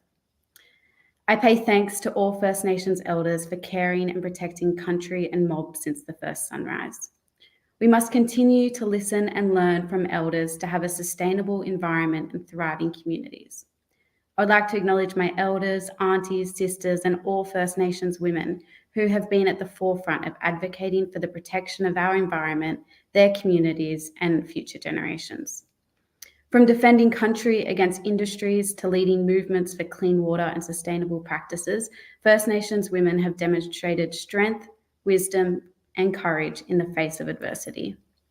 As we work towards a more sustainable and equitable future, it is vital to centre the voices and leadership of First Nations women in environmental advocacy and policymaking. I would also like to acknowledge the ongoing resistance in Palestine and the courage of the Palestinian people in the face of long-standing injustices. By recognising and honouring their struggle, we affirm our commitment to upholding human rights, international law, and the principles and justice of freedom for all humans, everywhere. Let us acknowledge the resilience and resistance of the Palestinian people, celebrate their strength and perseverance, and commit to supporting their struggle for a just and peaceful future. Together, we can build a world where all people can live with dignity, security, and freedom. In fact, let us acknowledge all those across the world who stand in the face of adversity and oppression, and may they find the strength to continue to share their own storylines, their own songlines. I'm a proud Aboriginal woman living on Yuin country on the south coast of Australia. And if you look at that map, the little circle is where I am. My name, Takisa, is a traditional Aboriginal name, which means to protect me from the elements: water, fire, air, and earth. And in return, I protect the elements from environmental destruction each day. I often reflect on my childhood and the privilege I had getting to grow up in one of the most beautiful places in the world. I grew up surrounded by culture, listening to stories from my elders and the struggles that they had faced growing up. And there are moments where I remember feeling so connected to country and culture that I feel it deep in my soul, and there aren't words in the dictionary to explain it. I engaged in my first ever tree sit to protest against public native logging in 2023. I spent 10 hours up 20 meters in a tree, learning to only climb the day before. While I was up there, a 6-foot girawa came up, also known as a goanna. For anyone that doesn't know what a goanna is, it's kind of like a large lizard, kind of looks like a dinosaur and has quite big claws. It was a bit scary at the time. I was in a bed frame which we'd hauled up, and it was connected to logging machines. The girawa sat on a branch above me for about 5 hours. And just as the police turned up and were trying to read out the charges that they were going to give me, the girawa started to come back down the tree and came onto my tree sit and sat next to me. And there was a blanket at the end, and I ended up having to move the girawa slightly off the bed frame because they can be quite dangerous. And then it went down that tree and scuttled up another one. The girawa is the local totem. Oh yeah, and now there's a photo of a goanna for anyone that wants to see. The girawa is the local totem for Murrururan custodians of that area. It felt a bit like the girawa was there also trying to protect the tree with me, showing me some solidarity. The following day, one of the loggers sent me a photo of them cutting that tree down. I went out the day after to see the tree, and all that was left was a stump. This is a moment of connecting to country that I think about a lot. The loss of this tree hurts me and every person who understands our connection, everyone who knows that we are country. We are not different to nature, but we are part of it. We need to protect our environment to allow us humans to thrive. I think a lot of people forget that today. We live in a fast-paced world that revolves around productivity, success, and social media. Every young person is a change maker. Each has the deep-rooted ability to make a difference, whether within their friendship groups, families, schools, sports teams, or local communities. The key question is how we engage young people to recognize and embrace the potential they have. In today's world, when scrolling through social media or browsing the internet, it's common to encounter young changemakers on a global stage, figures like Greta Thunberg, who have gained significant attention for their impactful advocacy. While such visibility can be inspiring, it also can be quite intimidating for some young people. They may feel that creating change at such a significant level is out of reach for them and that their efforts would never measure up. To counter this reality, we must also highlight and celebrate young changemakers who are affecting change on a smaller scale. These grassroots initiatives often have profound impacts on local communities and illustrate that every action, no matter how small, contributes to a larger movement. It's essential to showcase a variety of pathways to change, demonstrating that impactful contributions can be made in everyday situations. I want to share a little bit about my own change-making journey. I don't come from a privileged background, nor do I have family that holds positions of leadership in my community. I've learned that change doesn't have to be loud or large scale. Some of the most meaningful transformations begin with the simple acts of kindness, support, or advocacy in one's own community. Following one's heart and being guided by what we are called to do and doing it. My change-making journey began at my local regional public high school. I'll let everyone in on a little secret. When I first started high school, I spent most of my lunchtimes in detention, always caught up in some sort of trouble. However, everything changed when a teacher approached me one day and asked if I would be interested in helping with the school's Toast program. The Toast program is a student-led initiative where the school receives donated bread from a local bakery. A group of students arrives early to make toast for those who might not have the opportunity or time to make breakfast before school. This was the first time I was ever offered a responsibility that involved giving back to the community. To be honest, I'm not sure why I initially said yes, but I did. Participating in the Toast program was my first experience as a change maker. Through this initiative, I discovered a love for giving back to the community and helping others, an unexpected passion that has since shaped my perspective. For many, the idea of making toast for high school students in a regional part of Australia might not seem significant. Yet it was enough to open my eyes to the fact, as a young person, I could create change in the lives of others, no matter how small that change might have been. This experience taught me that every action counts and that every simple gesture can have a profound impact. It was empowering to know I played a role in ensuring that my peers had a healthy start to their day. That realization ignited a desire within me to seek out more opportunities to help others and make a positive difference in my community. From that moment on, I became more engaged in various initiatives, each building on the lessons I learned from previous experiences. My journey began with a teacher believing in me, a simple act of kindness, and it has shown me the incredible potential we all have to affect change, no matter our background or the scale of our efforts. Creating meaningful change in society, especially among young people, requires a varied approach. Engaging young people in efforts to addressing pressing issues such as climate change can be highly effective when facilitated through kindness, education, hope building, and simplification of change, and highlighting the ripple effect of their actions. I have identified 5 key strategies to help activate young people to create lasting change. The first one is being heard through kindness and encouragement.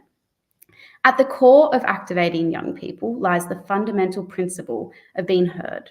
Kindness and encouragement creates a nurturing environment that encourages young people to express their thoughts, aspirations, and concerns. When young people feel valued and respected in discussions, they are more likely to participate actively and share their ideas. Encouraging teachers, community leaders, and mentors to listen actively and respond supportively can embolden young people to become advocates for change. When they receive affirmation for their contributions, they feel empowered to take further steps, knowing that their ideas are impactful and worthy of consideration. Number 2 is education. Education plays a pivotal role in activating young people's potential to create change. Knowledge equips them with the tools and understanding necessary to tackle issues like climate change.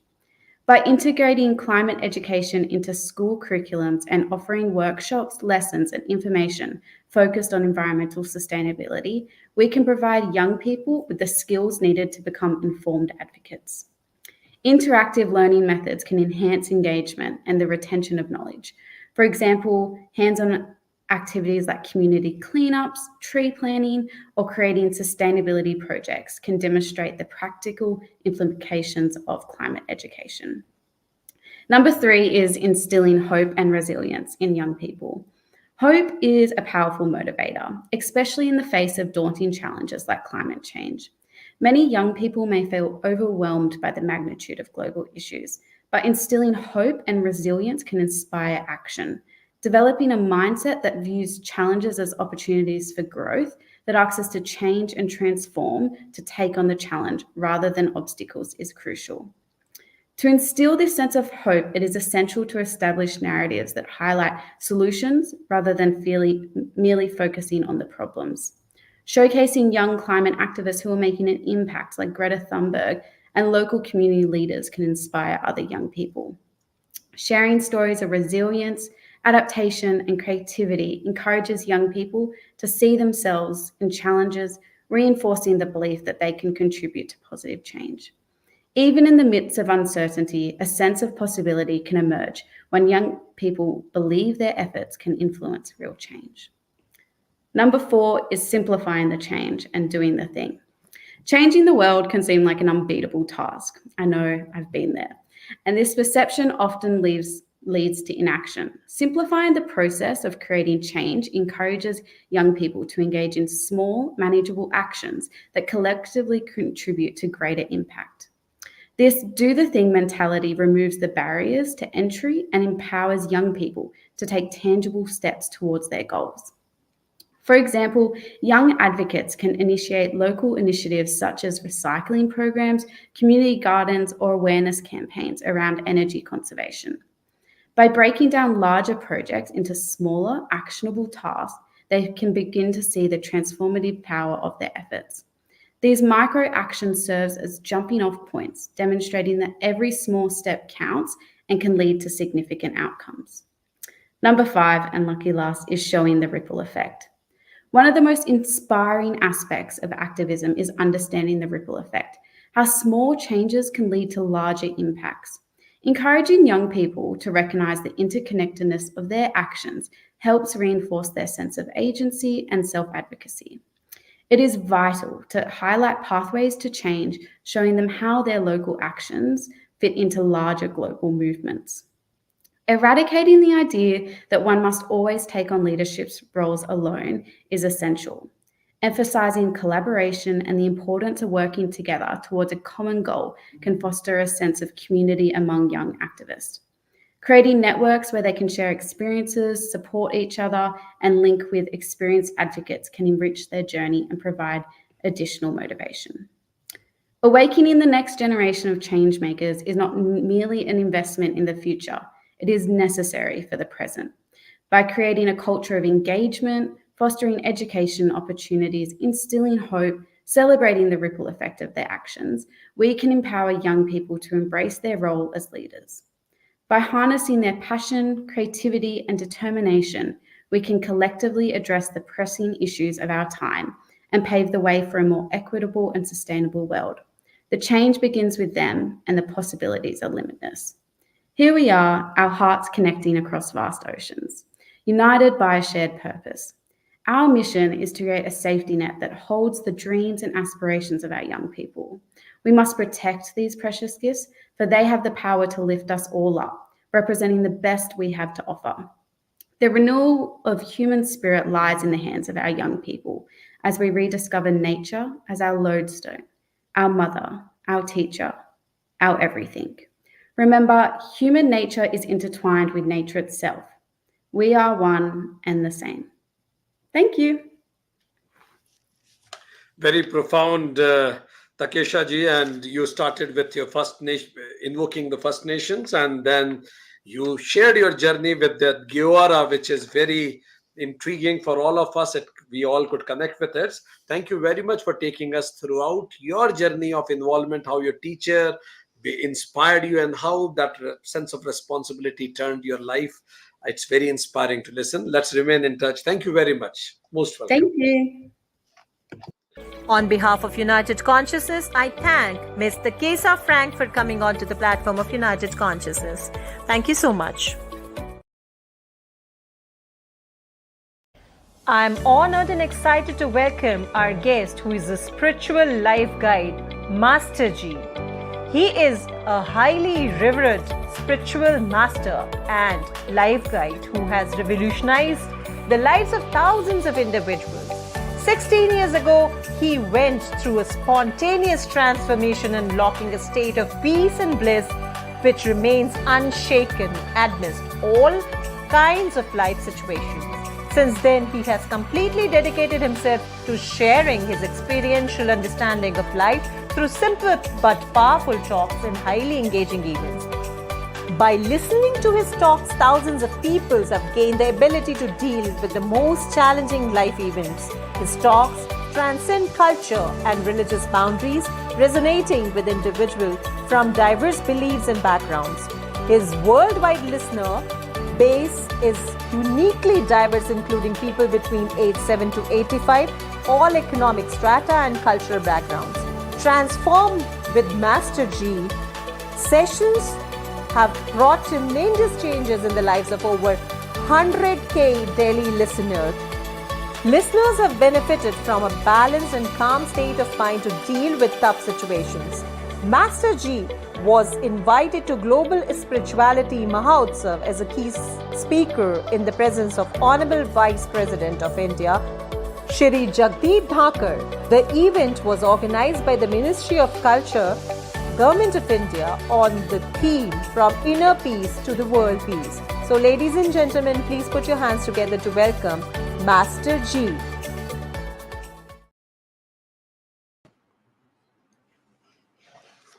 Most welcome, Master Ji. We are so eager to listen from you about the path of inner peace through ancient meditation and mindfulness practices. Over to you. All ears, stage is yours for the next 13 minutes. Thank you very much. Thank you. Dr. Vikrant, all respected spiritual and religious masters, all dignitaries, and my dear friends. Today, first of all, I would like to congratulate Dr. Vikrant, United Consciousness, who had been given the chance through the God, the creator of all of us, to come in the series of that, like the first happened in Hyderabad Global Spiritual Mahotsav, first time in this world. And there, as I was a participant, I said in my closing speech that this is the beginning of this era, not the ending. And I'm very happy that today, on the same series, second, Dr. Vikrant had taken such pain to bring the world together. For the main purpose is peace, establishing culture of peace, because we all are united inside. Inside, we all are united with the conscious. So united consciousness had taken the pain, because all of us in the world, if we see, are going through a great disturbances, big problems. And these all problems are outside, because as I am asked to tell about the inner peace through ancient meditation and mindfulness practices. So what, as said, I experienced 16 years back about this meditation state and that mindfulness without making any practice. Without making any practice. But practice is what? That was before. Before. Like if we say the meditation, what the meditation is? No mind. Ancient meditation, if we say, it is connecting us to the Patanjali, very oldest meditation state. That meditation, no mind, definitely coming from the mind. Mind is the beginning. No mind is the final state. Today, what we are working, whatever is going on, where we feel disturbances, because of the mind. Mind makes the disturbances. When? When this mind works outside. Why mind is given to us? Mind is given by the creator in this body to enjoy the outside creation. Creator had given this human body with the mind. No other creation has the mind. That what animal, birds, insects, trees, we are given the mind. So this mind is to just taste whatever outside in the world, to see, to hear, to touch, whatever outside in the world, only mind gives you all this senses pleasure. But how we are not able to enjoy this nature, this creation? Reason behind, because the mind, when takes outside, enjoying with the senses, we take all outside to the inside, inner. Outside we say some person. Some person means my mother, my father, my husband, my wife, my brother, my sister, my friend, my enemy. Likewise, on places, America, Russia, Japan, India, and we say the things like my bungalow, my car, and many. So these are outside what persons, places, or things God, the Creator, had given us to enjoy with our senses to utilize the mind which is given to only human body. So how we are disturbed, why we are not in peace, that today we are calling for the world peace, that we had to get to the peace because we all are disturbed. We see the whole world is going through a great disturbances, especially youth, the future of the world, going into depression. And depression means mind is going to that state not capable of withholding and sometimes going to the state of suicide. And this is why happening, because mind, we do not know why we have the mind. We do not know why I have got this birth. Who am I? Why this all game is going on? Same birth is taken by the beggar son from 9 months coming out of the mother womb. Same is taken by the richest, and all at the time of birth coming to the same state from the mother womb, and at death all are going to the graveyard or the cremation ground. There is no difference in the cremation ground. All goes to the dust. Let it be the biggest minister or the star or the richest person on this earth. And there beggars are also going, peons also going. So what the game is, once we do not know the game of our being, how can we go to the no mind, the one who takes the birth having no mind? You see, the infant when born having no disturbances at all, profit, loss, respect, disrespect, birth, death, no matter for him, enjoying, no mind.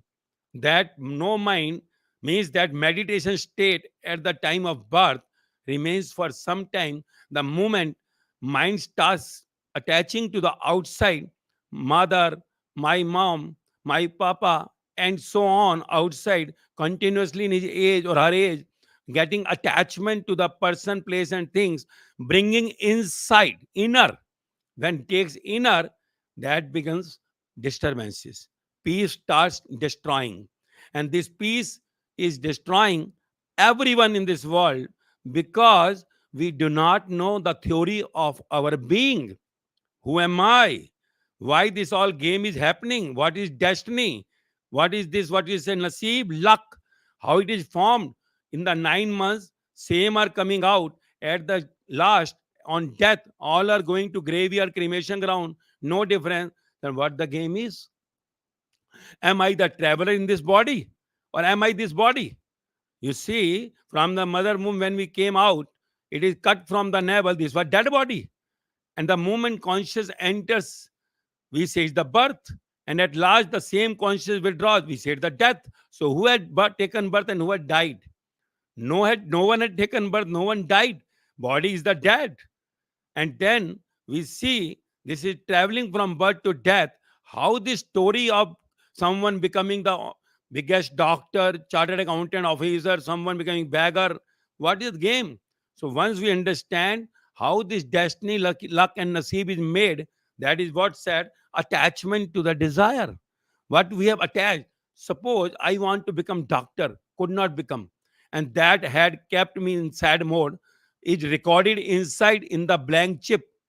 That is attachment to the desire during my last human birth. And then when I get sad beyond 5 minutes, that scene is recorded again in that blank chip. One chip which had come at the time of birth, with that conscious went inside, with that one chip that is called destiny, luck, naseeb, bhagya. And from there, whole the movie starts with the weeping, and the movie ends at last when withdraws. So that attachment to the desire, plus when you get sad beyond 5 minutes, makes your destiny, luck. And that if comes before the death, when we depart from this body, no death, but departing from body, will take you to the next birth. So this is the game of mind. Mind is just to think it over. This is all what we say. The godly personalities are Buddha, Mahavira, Jesus, Muhammad, Kabir, Farid, Guru Nanak Dev, Ram Paramahansa, Sai Baba, Mirabai, Sajobai, Lallabai, Laoju, Socrates. All these people had said the same thing to know about your being. You do not know the brochure of yourself. Whatever you buy, you take the brochure first. Why should I pay 2 lakh rupees for one mobile? Same work is done in the 5,000 rupees mobile. Same for the brochure of your this human body, birth, and what they're traveling in this body, and where you want to go after demising from this. If you understand this, this is the mind. You understand the brochure. It is like movie. You are playing the role now, like some star plays the role in front of camera. So this is only role given to us. We signed this movie. What name is ours? So once we understand the peace, one star when playing the role inside is in peace. So from the beginning to the death, but to death, you understand this is a role. Then you depart from this body, going back to the God home, where all these godly personalities are living. So once you understand this, this is called spirituality. And meditation is no mind. That is a state. And mindfulness is your mind is full. You have understood now. Mind is blank. So then practice is to understand what the game of your being. Once you understand, complete peace inside. This is what said by all these godly personalities. So we are godly born. We have to reach to the Godism. Godism is our birthright. That is what we have to understand. If we understand this, life is peaceful. Again, telling in short that we all have to understand all this today personality sitting here, that whole universe has to understand of their being, knowledge of their being. Ignorance had made us sad, and knowledge will make us peaceful. Same knowledge given by all those godly personalities born on this earth. So coming together for on this platform, I thanks once again to Dr. Vikrant to have that so much pain to bring the world together on the same platform, from outside religion to inside spirituality. Spirituality means inside we are one. Religion means outside different rivers to reach to the sea. Godism. Godism is our birthright. So I hope we all will continue in the same way for awakening the world, as I made it mission 8 billion to reach to the last person on this earth. And in December 2023, I come to give the message to the world publicly after experimenting for 16 years, from 10 years old to the 8 years old. All are happy. Nothing doing, only knowing about yourself. Thank you. Thank you very much, respected Master Ji. You rightly said we are united in consciousness. You gave us the mantra of no mind meditation, how we come as a blank chip and then conditioned with lots of disturbances. You told us that we should know our brochure and know that we are playing a game so that we can realize Godism, which is our birthright. So kind of you. Thank you very much. Honored. Pranam. On behalf of United Consciousness, I thank Master G for coming onto the platform of United Consciousness and sharing his views. Thank you so much. It's my privilege to welcome and introduce Mr. Kuoso, founder and director of Wadi Light Powerhouse. He's a distinguished yoga teacher registered with Yoga Alliance, a visionary leadership in the field of yoga. He has trained under renowned masters including Power Yoga founder Brian Kest and Yoga Master Lee Ki-Roo. He earned his master's training from Akshar Power Yoga in India and further honed his expertise at Embrace Energy Yoga School in Thailand. Beyond yoga, he is skilled in acupuncture and integrative physical medicine therapy, bringing a holistic approach to health and wellness through his teachings. So ladies and gentlemen, please put your hands together to welcome Mr. Master Kuoso.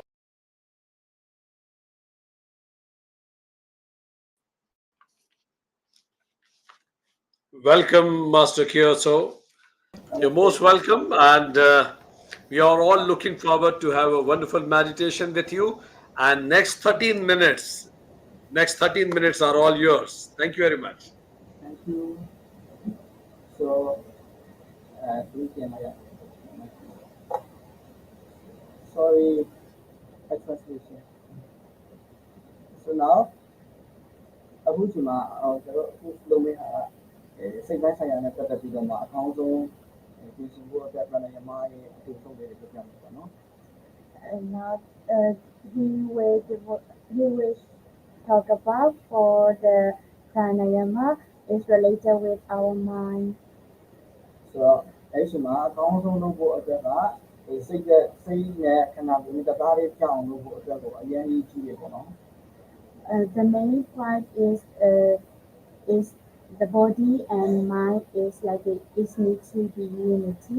ဆိုတော့ယမုန်တလာအနေနဲ့မျိုးလက်မလေးထိထားတယ်မျိုးလက်မလေးထိထားပြီးတော့ခန္ဓာကိုယ်နဲ့မလေးထားပြီးမယ် As a young mudra, it should be two finger touching and the body should be straight. ပြီးတော့မှဒီကိုရှုမယ်ဒီဖြည့်ရှင်းရှုသွင်းမယ်ဒီဖြည့်ရှင်းထုံမယ်ဒီဖြည့်ရှင်းရှုသွင်းမယ်ဒီဖြည့်ရှင်းထုံမယ် and then slowly breathe in and slowly breathe out. ဒီဖြည့်ရှင်းပြန်ရှုဒီဖြည့်ရှင်းပြန်ထုံဒီဖြည့်ရှင်းရှုဒီဖြည့်ရှင်းပြန်ထုံ Is that the main thing is breathing technique is like a slowly breathe in and breathe out again and again. ပြီးလို့ရှိရင်ပုံမှန်လေးနဲ့စိတ်ကိုမြင်အောင်ထားပြီးမမှတ်ထားပြီးတော့မှဒီလိုပုံမှန်လေးရှိတဲ့စိတ်ကိုလျှော့ပြီးပြီးလို့ရှိရင်ခန္ဓာကိုယ်ရဲ့ကြားတဲ့အရာတွေအားလုံးကိုလည်းကြားစေတယ်မကြားတဲ့အရာတွေအားလုံးကိုလည်းမကြားနိုင်အောင်အကောင်းခန္ဓာကိုယ်ကို meditation လုပ်ထားတယ် Is release your mind and then keep your mind and just focus your breathe in and breathe out. ပုံမှန်လေးနဲ့ရှိမယ်ရှိတဲ့ချိန်မှာလည်းဒီအပြီးစိတ်တွေကိုရဲ့တခြားသောစိတ်တွေကိုပြင်မကိုလွတ်မသွားအောင်အာရုံရှိဖို့လိုအပ်တယ် Our mind needs to be focused on our breathe in. Our mind should be focused. ပုံမှန်လေးပဲကိုရဲ့ရှုတဲ့လေကိုရဲ့ထုတ်လိုက်တဲ့လေကိုရဲ့ရှုလိုက်တဲ့လေကိုအကောင်းဆုံးဖြစ်အောင်အာရုံရှိထားပေးမယ် This need to be emphasized for our breathing and the breathe out. ပုံမှန်လေးပဲအများကြီးဒီလိုပုံမှန်လေးရှုလို့စိတ်ကိုလျှော့ချတခြားသောအရာတွေကိုတစ်ခုမှလက်မခံဘဲနဲ့ကိုယ့်ရဲ့စိတ်ကိုတစ်ခုရှင်းလျှော့ချမယ် When we are breathing, when we practice pranayama, we don't need to think about other things. ဆိုတော့ပဏာယာမရဲ့သဘောတရားမှာထိုင်ပြီးတော့မဟုတ်ပဲလမ်းဆောင်လုပ်လို့ရတယ်ဒီအချိန်မှာမဆိုလုပ်လို့ရတယ်ပေါ့နော် In the pranayama is not only sitting position but also standing position can be performed. Okay,ဒီလိုဆိုတော့ဒီလက်ကိုဒီလိုက်တဲ့ဒီpositionဒီပုံမှန်လေးရှိတယ်ညာဘက်ကနေလို့တော့တစ်ခေါက်လေးပိတ်ပြီးတော့ဒီဘက်ကနေလို့ရှိတယ်ဒီposition ထုံမယ်ဒီရှုမယ်ဒီကနေရှုမယ်ညာကနေထုံမယ် In this technique, you is starting breathing from the left side and then breathe out from your right side. ပုံမှန်လေးဒီposition ရှုမယ်ဒီ position ရှုအဆုတ်သေးကြီး1 by 8ကိုရအောင်ဒီလေးဝအောင်ရှုမယ်ဒီရှင်းထုတ်ပေးမယ် And slowly breathe in to your lungs until your abdomen and slowly breathe out. ပုံမှန်လေးလည်းဒီ position ရှုဒီ position ထုတ် And slowly breathe in and breathe out. အဲ့ဒီမှာခါလေးရဲ့ခန္ဓာကိုယ်လေးမမတ်လေးထားပေးမယ်အာရုံကိုလွတ်မသွားအောင်ဆွဲထားပေးမယ်ကိုယ့်ရဲ့ focus ကလေကိုရှုတယ်ထုတ်တယ်ဆိုတဲ့ focus မှာပဲထားပေးအခြားအာရုံတွေကိုလွတ်ပြအောင်မတော်စေနဲ့ And our body should be straight and don't think about the other things, just focus your nose down your nose, breathe in and breathe out. ဒီပဲထိုင်ပြီးလုပ်လို့ရတယ်မတည့်ရပြီးလုပ်လို့ရတယ်လမ်းလျှောက်လို့ဒီတော့မှလုပ်လို့ရတယ်အဓိကကိုယ့်ရဲ့စိတ်နဲ့ကိုယ်စိတ်ရဲ့လေတွေကိုကိုယ့်ရဲ့စိတ်နဲ့ကိုယ့်ရဲ့ခန္ဓာကိုယ်တရားလေးကြားနေဖို့အရေးကြီးတယ် as the same way, not only sitting position but also standing pose. It is the main thing is the mind and the body, it should be one. ပုံမှန်လေးပြီးပြီးလို့ရှိရင်စစ်သေးရှိပြန်ပြောင်းလို့ရတယ်ညဘက်ကနေပြန်ယူဒီဘက်ကနေပြန်ထိုး And then slowly change from your right side to left side. ပုံမှန်လေးပဲလုပ်ပေးမယ်လုပ်ပြီးလို့ရှိရင်တော့ကိုကောင်းတဲ့အရာတွေကိုကောင်းတဲ့ mindset ကိုရနိုင်မယ် When you do practice regularly, you will focus more in your daily life and your mind is more stable. အခုကကျတော့လက်လေးကိုဒီနှလုံးလေးကိုဖွင့်လိုက်တယ်ပေါ့နော်ဒီလိုခန္ဓာကိုယ်ထိတာမယ်မတက်ဘူးပုံမှန်လေးလေးပြည့်လိုက်မယ်လေးလေးရှိတယ် brown လေးလို့ခေါ်တာပေါ့နော်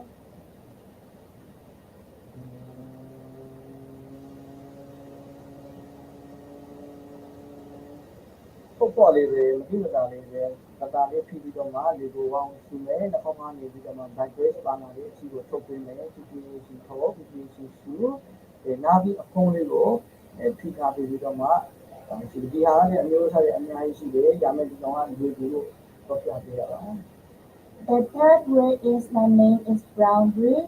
Is you need to be covered 4 fingers by your eyes and the one finger need to be press your ears and then just breathing from your nose and then make the vibration voice like the kind of voice you need to practice. ဒီစဉ်အတင်းစေခြင်း15ကျင်းအတင်းစေပုံမှန်လေးလုပ်ပေးလို့ရှိတယ်ဆိုရင်အရင်ကောင်းတဲ့ဟာရလာမယ်ဒီလိုလေးပုံမှန်လေးရှိမယ်အားရဆိုပြီးတော့နှိမ့်လိုက်လို့လည်းမရဘူးဒီပြင်ရှင်ပဲဒီဘောင်းရှိမယ်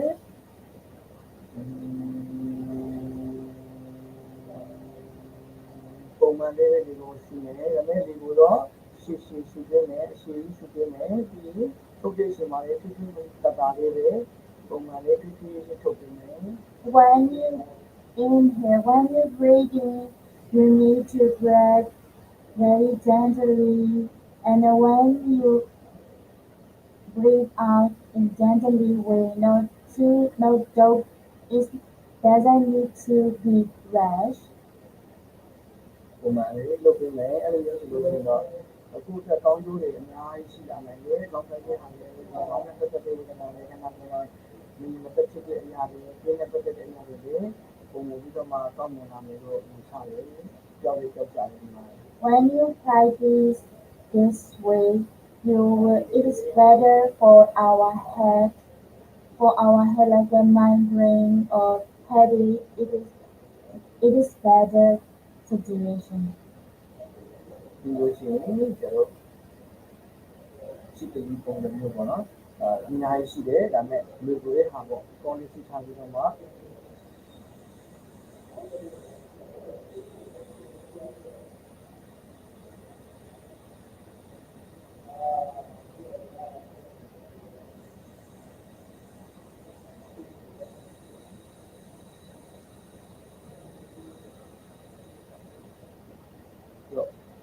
ော်လေးကိုသိထားတယ်တော်လေးသိထားပြီးတော့ဒီဝအောင်ရှိတယ်ဒီကောင်းတဲ့သူ့ကိုကြောင်းရှိတတ်တယ်ပြီးတော့မှဖြစ်ချင်းတွေကိုပြန်ထုတ်လိုက်ပြီးတော့ကြားသိထားတယ်ဒါလေးဒီလိုမှလည်းအမျိုးအစားတွေအများကြီးရှိပါတယ်ဒါပေမဲ့အရုပ်ကိုလုံးနဲ့အရုပ်ချက်ကိုပြပေးတာဒီရှင်မှာဆိုလို့ရတယ်မတည့်ရပြီးလို့ရတယ်ဆိုင်ပြီးတော့လေ့ကျင့်ရတယ်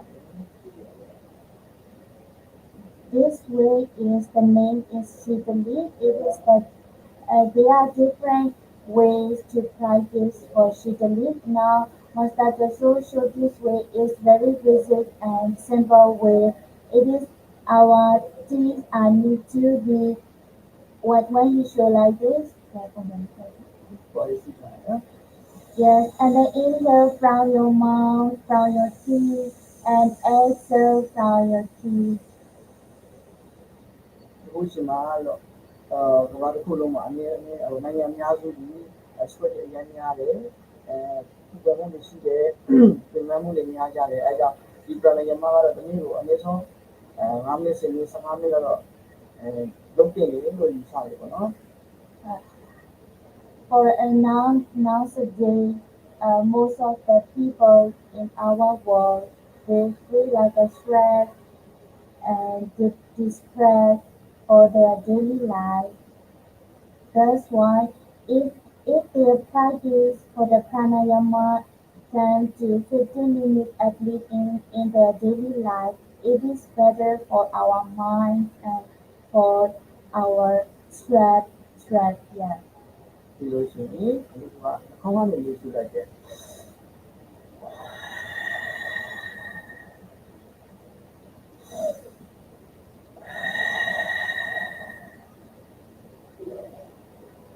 ဆိုနှာခေါင်းကနေလေးထူပြီးတော့မှတစ်စက်ကနေလေးကိုထုတ်လိုက်မယ်ငင်းကောင်းလေးကနေထုတ်လိုက်မယ်ဆိုလို့ရှိရင်အစာရည်သက်စနစ်တွေကိုပုံမှန်လေးတက်စေတယ်ဒီကောင်းမွန်လာတယ်လို့ယူဆတယ်ပို့ပြီးတော့မှလည်းကောင်းမွန်လေးနှာခေါင်းကနေလေးထူတယ်နှာခေါင်းကနေလေးကိုပြည့်စုံလိုက်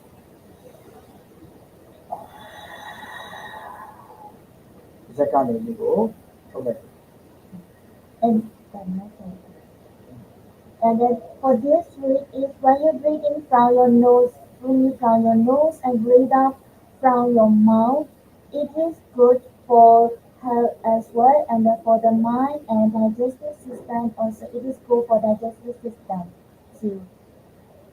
So, ပုံမှန်လေး9မိနစ်10မိနစ်လောက်တရားထိုင်လေးချိန်မှာတရားထိုင်ကြတဲ့စိတ်ကိုညီဖို့အတွက်ကိုfocus တစ်ခုထားပြီးဒီနေရာလေးမှာနော်စိတ်ကိုအာရုံခံပြီးဖုန်းနဲ့ပူကြတဲ့မှာအာရုံဆက်ပြီးတော့မှစိတ်ကိုချောချပြီးတော့မှဒီကိုပုံမှန်လေးရှိပေးမယ်ထုံးမယ်ဒီလိုရှိရင်ပုံမှန်လေးနဲ့အာရုံစိုက်ထားမယ်ဆိုလို့ရှိရင်ပုံမှန်ကောင်းမွန်လေးစိတ်ပိုင်းဆိုင်ရာပုံမှန်ကောင်းမွန်လေးအရာတွေအားလုံးကိုရရှိနေလို့ညွှန်လင်းပါပဲဒီလိုကအကောင်းဆုံးဖြစ်ဖို့ညွှန်လင်းနေပေါ့နော် When you take meditation, before meditation or after meditation, you focus your third eye between two elbows. Third eye, you need to focus this place. And when you focus this place, you will feel more focused and you can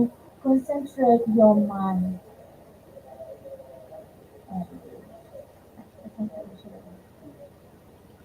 Thank you. Thank you very much, Master Kyosauji. I'm sure that the meditation you guided us through will certainly benefit the people. Our good wishes to you. Thank you very much for being here with us. Thank you. On behalf of United Consciousness, I thank Master Kyoso for coming onto the platform of United Consciousness. Thank you so much.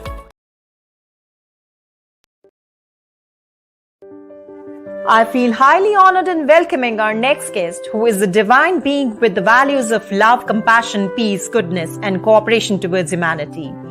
He is Haji Sayyid Salman Chishti from Ajmer Sharif. He being the 26th generation of Gaddi Nashin heredity and custodian through his Chishti family, which has been engaged in serving at the globally famed, acknowledged and renowned center of peace and unity for the whole humanity.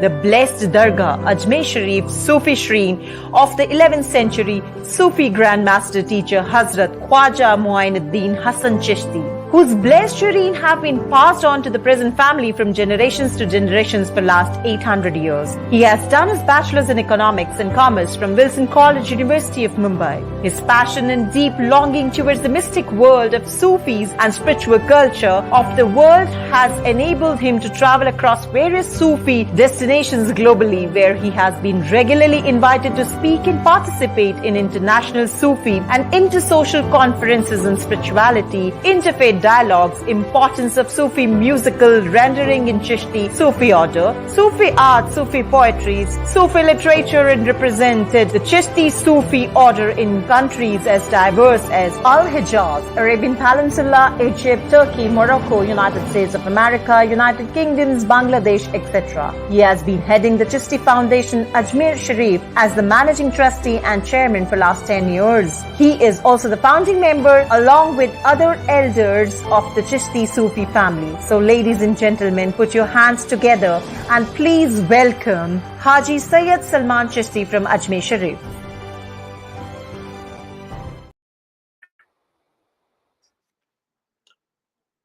Most welcome, Haji Salman Chishti ji. Your camera seems is off. We can't see you.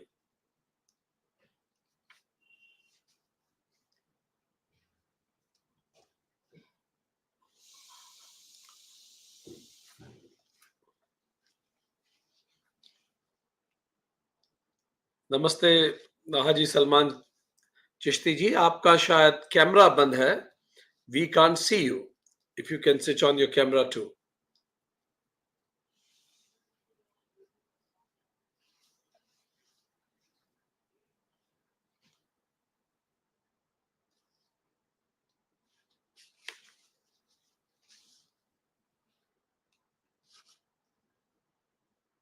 Most welcome. You are visible. You're not visible now. खुदा उस एहसास का नाम है जो रहे सामने और दिखाई न दे. Haji Salman Chishti ji, if you can listen me, kindly unmute yourself and start your camera, which we just saw. That seems it is working.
Namaste.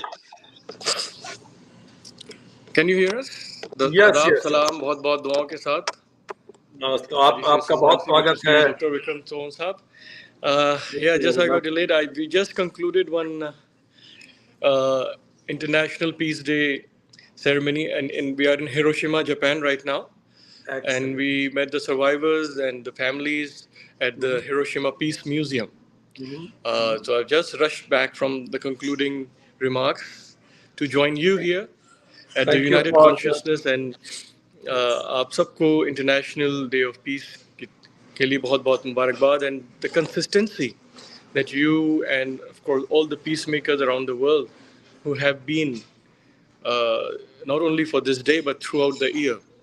So lots of blessings to all of you. आपके लिए बहुत बहुत दुआएं हैं. We had fond memories when you visited to Ajmer Sharif, a place that has always stood for unconditional love, khidmat-e khalq, service towards all, and as part of the Indian spiritual ethos, Vasudhaiva Kutumbakum, that the whole world is one family, as per the Sufi understanding and the traditions of Islamic spiritual traditions, as Al-Khalqu Ayalillah, that the whole world is one family.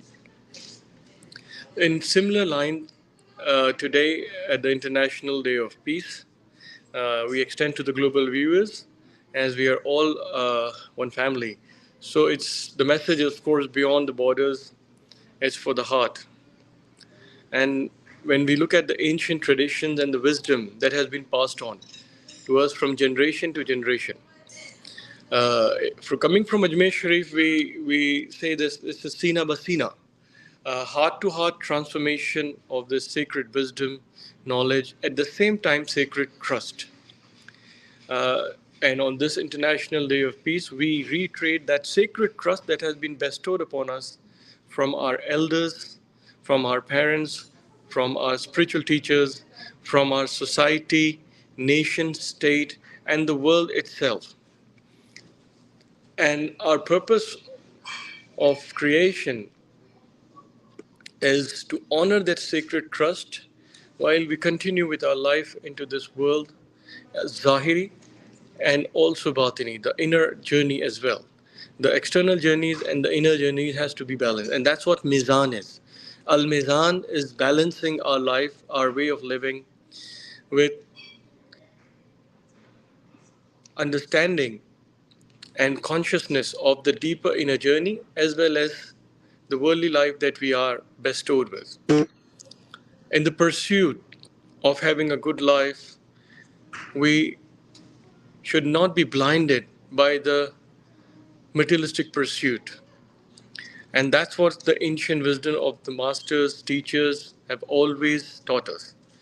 In India, we are blessed to have always our life surrounded by a spiritual tradition in all faith of Guru Shishya, Murshid, Murid, a spiritual master and the disciple relationship. And that's largely defined the whole tapestry of our state, our nation, and the tradition that we grew up with. And all the etiquettes, the spiritual etiquettes, behavior, adab, the way we give respect to the young ones, to the elders, to the community, it all comes from that relationship of Guru Shishya, Murshid Murid, and spiritual master and disciples. I spoke about this today morning in here in Hiroshima in Japan because this is also a society which focused on these ancient wisdom. And it's a global phenomena as we all part of one family. If we connect the right notes, the tuning folks, if we connect with the right notes and the right tunes, I think that's the way we can overcome the challenges that has been faced in the past, and they were overcome by these right notes, attuning ourselves with the ancient wisdom and the modern day lifestyle. And if we can do that in today's time as well, we can overcome the challenges that we are seeing in today's time. At this moment, when we are celebrating and talking on the International Day of Peace, the whole week has been dedicated here when we came to Japan. At this moment, unfortunately, there are wars going on in our world. The children are looking at those footages, our young ones. It's accessible to everybody now with the mobiles and the technology. Genocides are unfolding. Racism is happening, whether we talk about different parts or continents of the world. And it is our collective responsibility to overcome these challenges by applying the ancient wisdom that we all have been blessed with, whether we acknowledge it consciously or in our subconscious existence in the mind. All traditions, all faith have been blessed with this ancient wisdom. It's the application that matters in today's time, not just with verbal antidotes, verbal speeches or sermons. It's living these traditions with every breath. As we said, these traditions pass on from heart to heart, sina basina. So with every breath, if we make our work, our meditation, our zikr, our way to connect the divine presence, we will overcome such challenges with grace, with honor, with justice, and with contentment of all hearts. As the Sufis always respected and insisted that not a single heart should be broken, because it's the heart where God resides. You can break everything else, and all those broken things can be rebuilt. But be careful not to break a human heart, because that's where God resides. That was Baba Bulle Shah. And from Ajmer Sharif, the teachings of Khaja Gharib Nawaz from last 800 years, 8 centuries.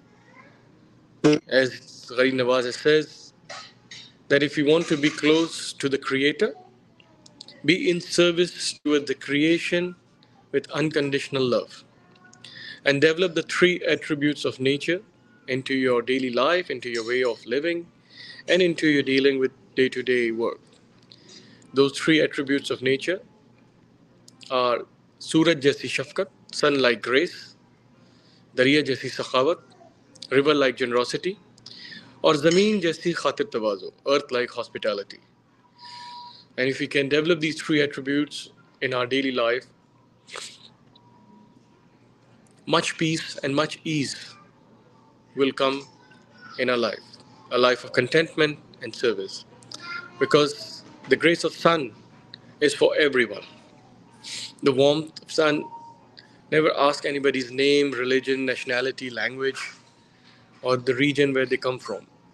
The warmth is for everyone, whether you're a believer, non-believer, saint, or a sinner. Its warmth is for everyone. Likewise, a running river, its water never asks who you are, which background you come from, what religion that you belong, or which part of the world you come from. Water is for everyone. And likewise, earth. That's why we also say Mother Earth. That in today's time, we are not just using the resources of earth, but we are also abusing the resources of earth. That's why we see all these climatic changes, challenges, catastrophes, many things that are unfolding here in front of our eyes. But still, Mother Earth is ever so hospitable. It never asks who you are, what you do, where you come from. Its hospitality is for everyone. And that's the magnanimity of the wisdom, of the Sufi wisdom that was bestowed by Khaja Gharib Nawaz. And that's these principles and these values of compassion, unconditional love are lived even today after 8 centuries. Every day is a living history. The place that I have been born and brought up in India, that's Ajmer Sharif.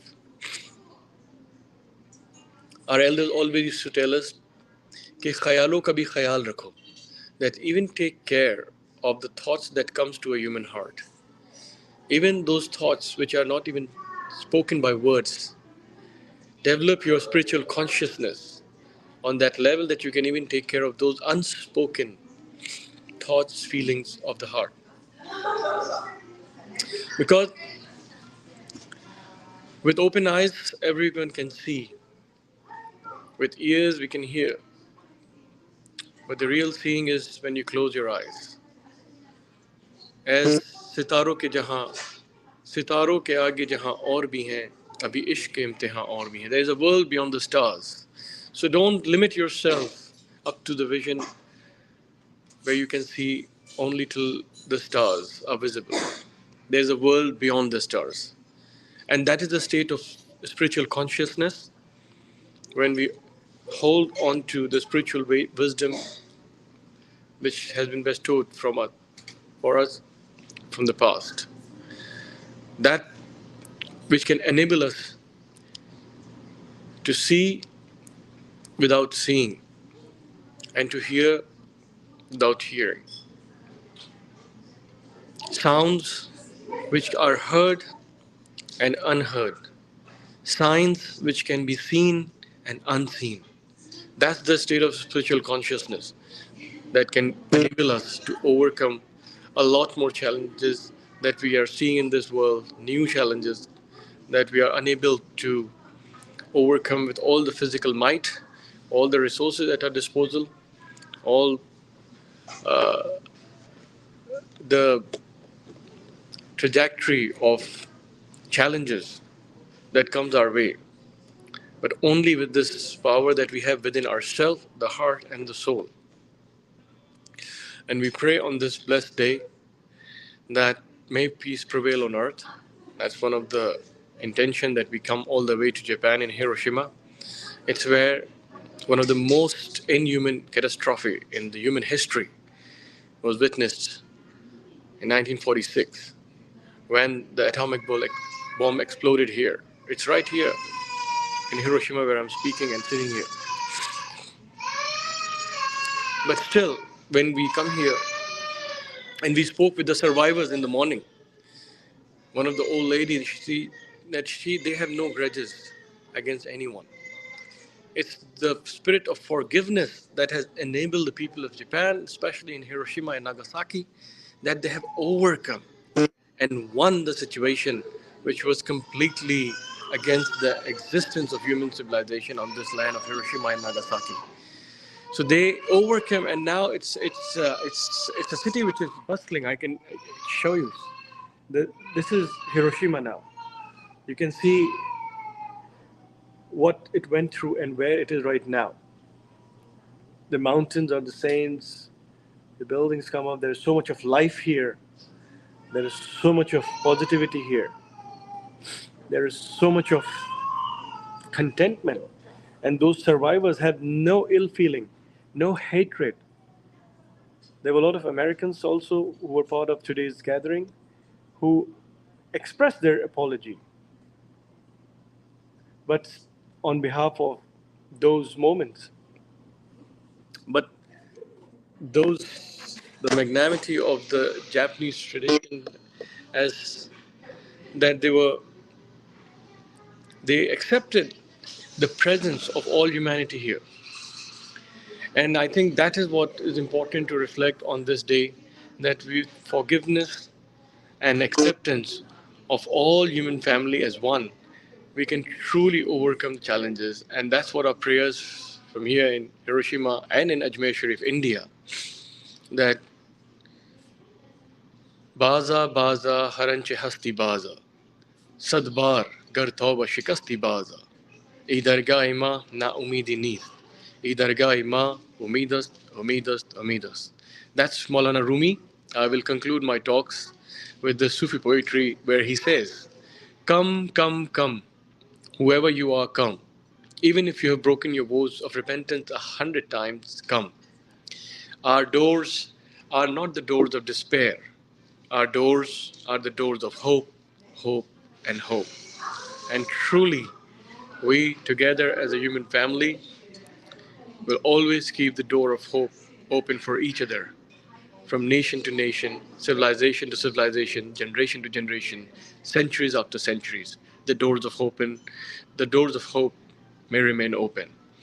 Lots of blessing, adab, and duas from Ajmer Sharif, India, and greetings of peace from Hiroshima, Japan.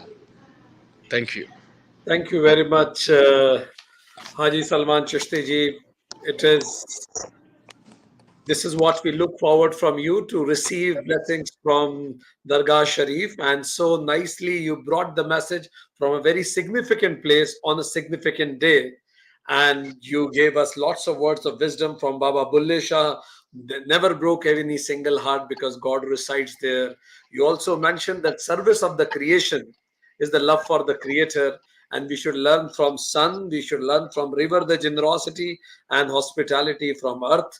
ख्यालों का भी हम लोग ख्याल रखें. And as you concluded with Rumi and saying that, and you invited everybody to join this movement for peace and oneness. Come, come, come, whoever you are, come, because our doors are not of despair, our doors are of hope. That a profound message. Thank you very much. Thank you. Adab, salam, jai hind, lots of duas and blessings.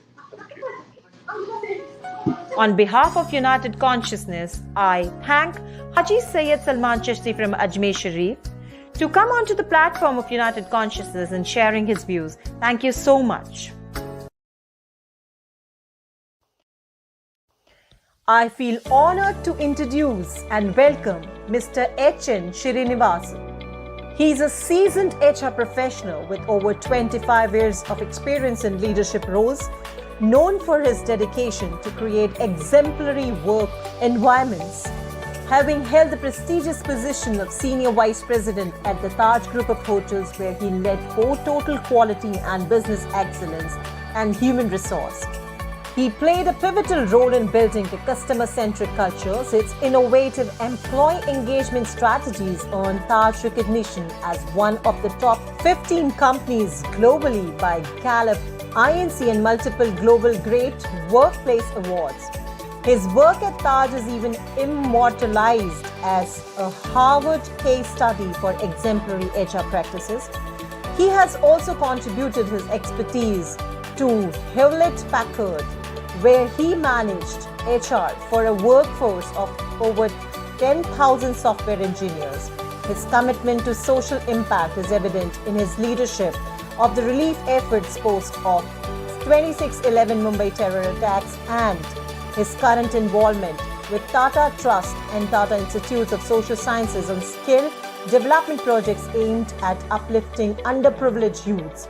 A recipient of multiple accolades, including the Seasoned HR Professional of the Country Award and NIPM's Lifetime Achievement Award, he continues to inspire through his passion for people development and his dedication to creating positive change. So, ladies and gentlemen, please put your hands together to welcome Mr. H.N. Srinivas. Most Good welcome, afternoon. Srinivasa. Good afternoon to everybody. And I would like to inform everybody about Srinivasa that he is a mentor, our guide in Council of Ancient Wisdom also. He is right now also working as a consultant and senior advisor at Tata Trust National Project, Tata Indian Institute of Skills. This is a PMO visibility project. So nice to have you here, Srinivasji. We all are eager to listen about service, a spiritual practice transforming communities. Thank you, Vikramji, and thanks for a very flattering introduction. And I was listening to Haji Saab, and it was very inspiring the way he spoke and the thoughts that he shared with all of us. See, what I'm going to share for the next 14-15 minutes is drawn from my own experience, not any theoretical thing. I'll be quoting anecdotes and translating them into how the deeper connect with the higher purpose was the central driving force in Tata organizations, and how they achieved this kind of stupendous and phenomenal success with this deeper anchoring with environment, with communities, with society, with in any collective human endeavor, with all sections of people and all stakeholders. Just to give you one small anecdote, when Jamshedji Tata decided to, our founder, to set up a steel mill in Bihar, those days it was interior forests in what is today Jharkhand and those days Bihar, and he was moving from one location to another. He saw a coal mine being set up by the British Empire those days, and he wanted some location which is contiguous to the coal mine and a distance of 40, 50, 70 kilometers. And he identified a place. And when he was traveling in the forest, he could see only tribal settlements and tribal children with feather headgear and bow and arrow and these kind of children. And he did a big round of that location. He identified, he said, this is where I'm going to set up the steel mill. And the first set of consultants he brought those days from England were not structural engineers, they were not metallurgists, and they were not experts in steel making or construction. They were two Fabian sociologists called Dr. and Mrs. Sidney and Beatrice Webb. He invited them to come to India to do a social audit to study the life of these tribals and recommend a method by which we can to recruit these children and put them in a skills school, train them to become employees of Tata Steel. So the first concern was how we blend with the community in which we want to operate and how we become meaningful and purposeful for the society.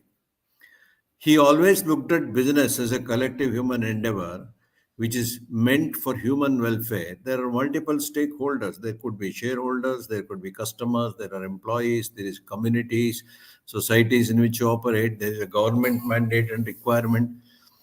How do we understand the aspirations of each of these people and define what is called a collective human welfare? What is collective human welfare? It is deeply rooted in the human consciousness.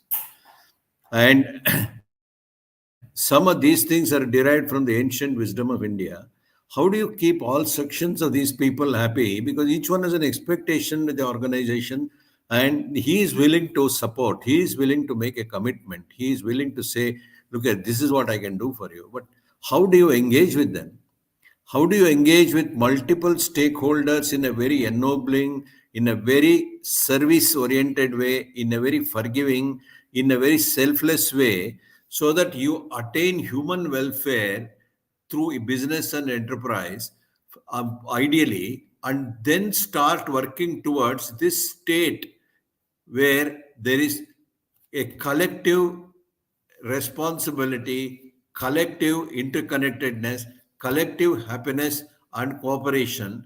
How do we drive these energies towards achieving business success? He started from enabling people. By enabling people, how we can achieve business success was the journey. A wisdom approach to capitalism, a compassionate capitalism, which emphasizes on the role of compassion, self-awareness, and interconnectedness among all sections of people. It integrates the living and material elements.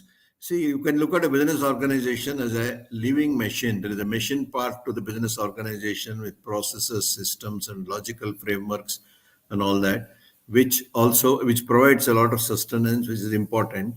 But all this is enabled, energized, and the life is put into this by a living part, an organic part, the life part. How do you integrate the living part of the organization with the material elements of self-renewing and success in an organization was an experiment. Those days, 120, 130 years ago, this kind of thought process itself was new, not only in India, but in most regions of the world, including developing countries. The ancient Indian or Eastern wisdom, if I may say, teaches us the role of a clear mindset, higher purpose, building trust with people, with societies, building trust with nature, and a culture of collaboration, compassion, tolerance, and inclusion with all living elements, just not human beings, with all living elements. How do you collaborate with compassion? How do you understand them? How do you integrate them into a collective system which is capable of delivering, your, you know, goals and objectives or what you wish to achieve in life? So this was being tried out by Mr. Tata, blending this with a Western framework of logic. It's very essential. Nobody is saying, these are not platitudes. Nobody is saying a Western framework of logic, the advancements in science and technology, and its ever speedier implementation or application for production and distribution of goods and services, and achieving a robust financial and transactional business-oriented result is equally important. But the point here is, how do you blend this with the living elements of an organization holistically, such that it becomes an organization which is correcting itself, which is self-regulating, which is concerned about creating a compassionate environment which supports, asserts itself to empower people and to help people realize their potential and actualize their ambitions and aspirations. How do you blend these two is the issue. If you look at another example, during terror attack, when this terrorist barged into the hotel, Taj Mahal Hotel 2611 at 9:30, 9:45 in the evening, when the hotel was packed, 95% occupancy, all the halls were full, restaurants were full, and they started killing people, trained terrorists in the lobby and in the restaurants, and they're moving from one location to another. An estimated 560 employees were inside the hotel. Later on, we could get all the details, and not a single person left the hotel. And on the contrary, some people who had already left or had gone out, they realized there is some problem inside the hotel, and they came back, and they wanted to put their neck on the line, save the guests, save the customers. This whole issue of service to humanity was taken to a completely different height. About 16 of our employees laid down their lives, in the process of saving guests who were staying in the hotel. There is this 23-year-old girl, one Mallika Jagat, who was managing as an assistant restaurant manager a large function of Unilever Corporation, global corporation. Unilever were conducting their global workshop, where the topmost leadership, 30 to 40 people of Unilevers were there inside, and she was handling their dinner. When this incident happened, the security informed her that there is an emergency, please inform them, and you have to take whatever comes to your mind as an action. She calls attention of everybody and says, there seems to be an emergency in the hotel. Ladies and gentlemen, I have decided to switch off the lights. You continue your party, me in my capacity. I will take you to a safer place and I will ensure that you are all rescued. And it doesn't mean I'll put myself to the risk and save you. And at 3 o'clock in the morning, she took them out through the kitchen door in the backside and helped them reach a safer place. They continued their workshop in another hotel the next day. With tears in their eyes, they called her and they made her stand on the dais. And there was a standing ovation for 2 continuous minutes. So they came and asked me, how do you train such people? They are so selfless. They are so spirited. Service is in their, in their DNA. They take service to a spiritual height. How do you create them? Then I tell them, I don't want to claim that, I have done some training programs and all that. That is why they are all like this. It is a culture that has been passed on for generations. From Jamshedji Tata to J.R.D. Tata to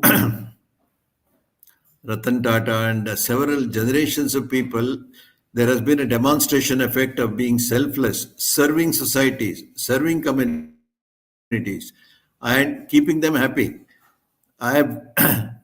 So I was going through a book about Japanese organizations. I'm sure many of you are aware who are on the call. There are at least about 200 companies who are older than 250 years in Japan. There are about 50 companies who are older than 500 years in Japan. And there was a seminal study conducted by a gentleman, a professor in Tokyo University. What defines this success, perpetual success and sustainability of these organizations? And he came to a very interesting conclusion. He mentioned in his conclusions, I'm putting it in a nutshell in 1 minute to tell you, that these are organizations where human spirit is respected. These are organizations where human dimensions are paid as much importance and attention as they pay for the linear process, system, logical analysis, and machines and decisions taken to enhance profitability. That is all one side. Parallelly, the senior leadership discusses what are our values, core values, what are the human values, what are the ethical values, have we complied with it? It is not enough to put up a board at the backside of our hotels and notice board. But are we implementing it in our lives? And where are the violations that have come to our notice? What steps have we taken? There are implementable features, process features for the living side of the organization. Implementable features. See, just to give you one more example, I have 5 more minutes, Vikramji. You may continue. 5 more minutes? Yes, you continue, sir. Yes. Okay. I'll conclude in 5 minutes.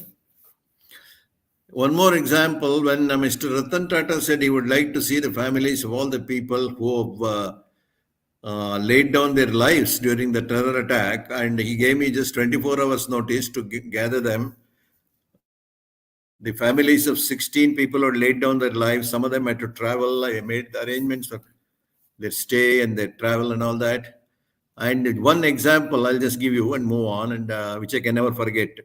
I had attended the funeral of one Varghese, Thomas Varghese, who had laid down his life saving about 12 to 15 people, guests as well as employees, working in a restaurant called Wasabi. When the terrorists entered, they followed a system of throwing RDX there so that it catches fire, and it's extremely inflammable. And everybody ducked their head and they didn't know what to do. There was chaos. They went from one location to another.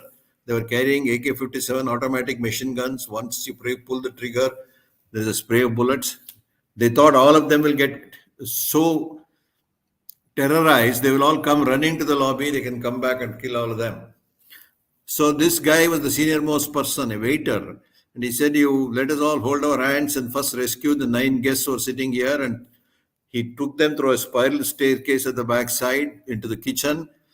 And he said, you go there, I'll be the last person to come. He's standing in the fire, sustaining burn injuries. He's sending all the 12. They're falling head over heels, one over the other, and they're escaping. He says, the other 4 waiters, you go. I know I'm burning, but you all go up. After that only I'll come. So they all escape. And as he was about to escape, one terrorist comes back and a spray of bullets in the body of Varghese. This is noticed by the last fellow who escaped. He had told them where they should hide and what time they should go out and all that instructions. So when these people came out, that waiter who saw Varghese getting, shot down, he said that Varghese is dead. This is the guy who saved us. And they hugged each other. They narrowly escaped death. They were crying with each other. They said the least we could do is to go and inform and thank his wife for such a brave husband and what sacrifice he has made to save us. So when Ratan Tata said he would like to see the families, Varghese's wife came. That day morning was his funeral and cremation.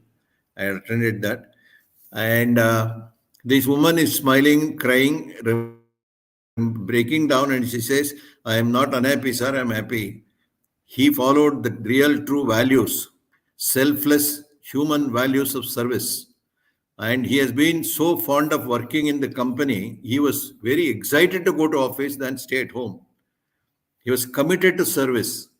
And this lady is saying, a waiter's wife, money comes and goes, sir. My husband follows true values.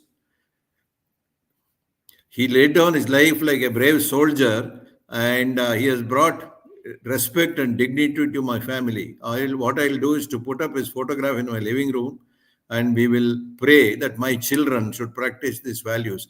Money is not so important. Who is saying this? A waiter's wife. When she left, Mr. Ratan Tata and Vice Chairman Krishna Kumar, myself, 3 of us were sitting, 4 of us. We were dumbfolded. We had tears in our eyes. We didn't know what to say. Ratan Tata broke the silence and he said, how do you describe this? This is spiritual level of service. This is outstanding, world-beating service. How do you do? Everything looks frivolous, all these words.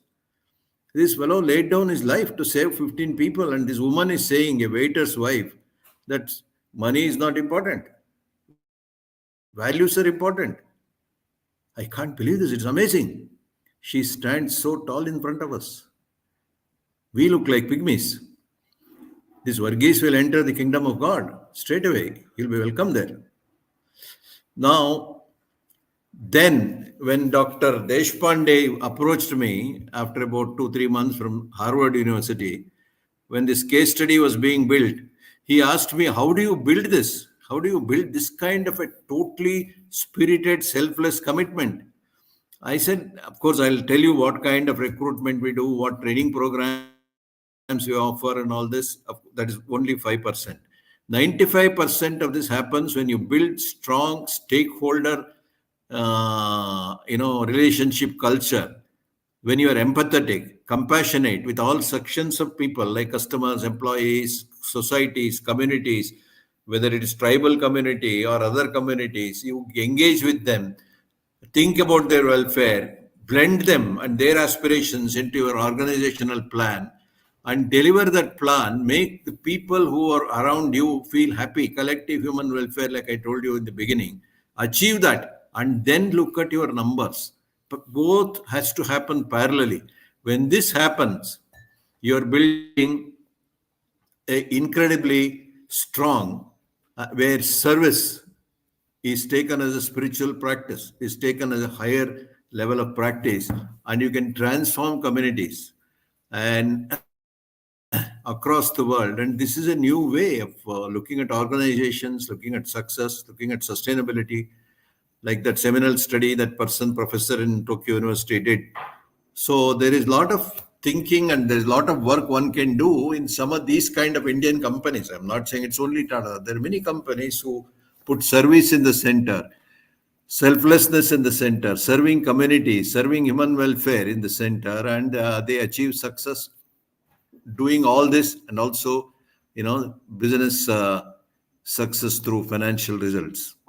So with these words, I think I have reached my 15 minutes. Thanks for giving me this opportunity.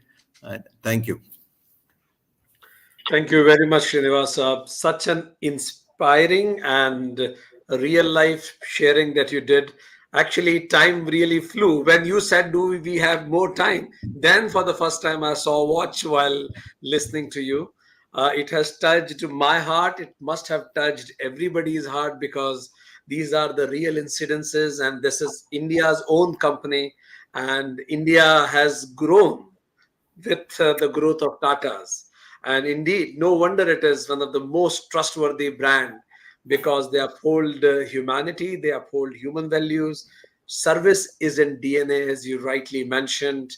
Whether she's Mallika Jagat, she's Thomas Varghese, such names when you quoted, and no wonder Harvard did a research on this. And as you strongly mentioned, that strong stakeholder relationships, culture, these values, 95% of any organization's longevity and success comes from this, and the rest everything counts in 5%. And from you started from JRD and you brought till collective human welfare. It is very inspiring. Thank you very much, Achin Srinivasji, to be here with us. Thank you. Thanks for the opportunity. Thank you so much. On behalf of United Consciousness, I thank Mr. H.N. Srinivas for coming onto the platform of United Consciousness. Thank you so much.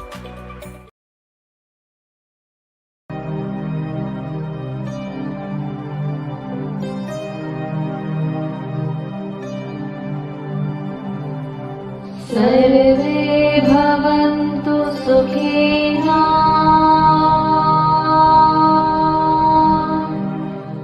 सर्वे सन्तु निरामयाः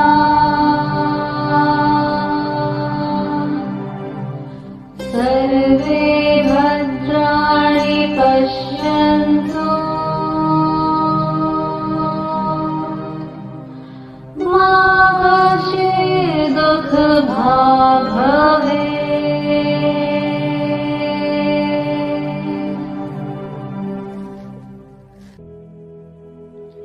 This shloka means, may everyone be happy, may everyone be free from all diseases, may everyone see goodness and auspiciousness in everything, may none be unhappy or distressed.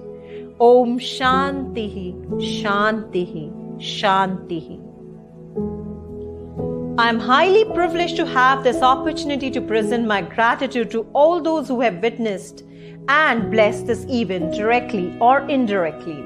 I believe that this is not the end, but the beginning of our journeys. The journeys towards the noble cause of removing the 14 divides rooted in human race and promoting harmonious and peaceful coexistence. Firstly, I thank the God for blessing us all. I extend my heartfelt gratitude to Mr. Rajesh Rabindranath of Project Self USA, Yogi Baba Adnan and Madam Kubuk of Siddha Ashram Yoga Center, Mr. Andre Reel of Nidra Yoga, Swami Suryananda Saraswati of European Yoga Federation, Mr. Sukhdev Volker-Bridge of Yoga Vidya, Mr. Valdemar Parado of Yoga Yogeshmo, Ms. Patricia Begley of AAYT, Ms. Emmy Blessio of CUIDY, Ms. Valentina Cortene of African Spiritual Council, Mr. Andre Lebanau of Yoga Lam, Mr. Josh Pryor of Yoga Australia, and Mr. Jose Druge of the for your invaluable contributions and support.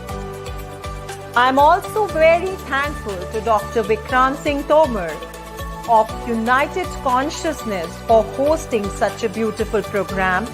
I also thank Team United Consciousness for their valuable contributions to such a beautiful program.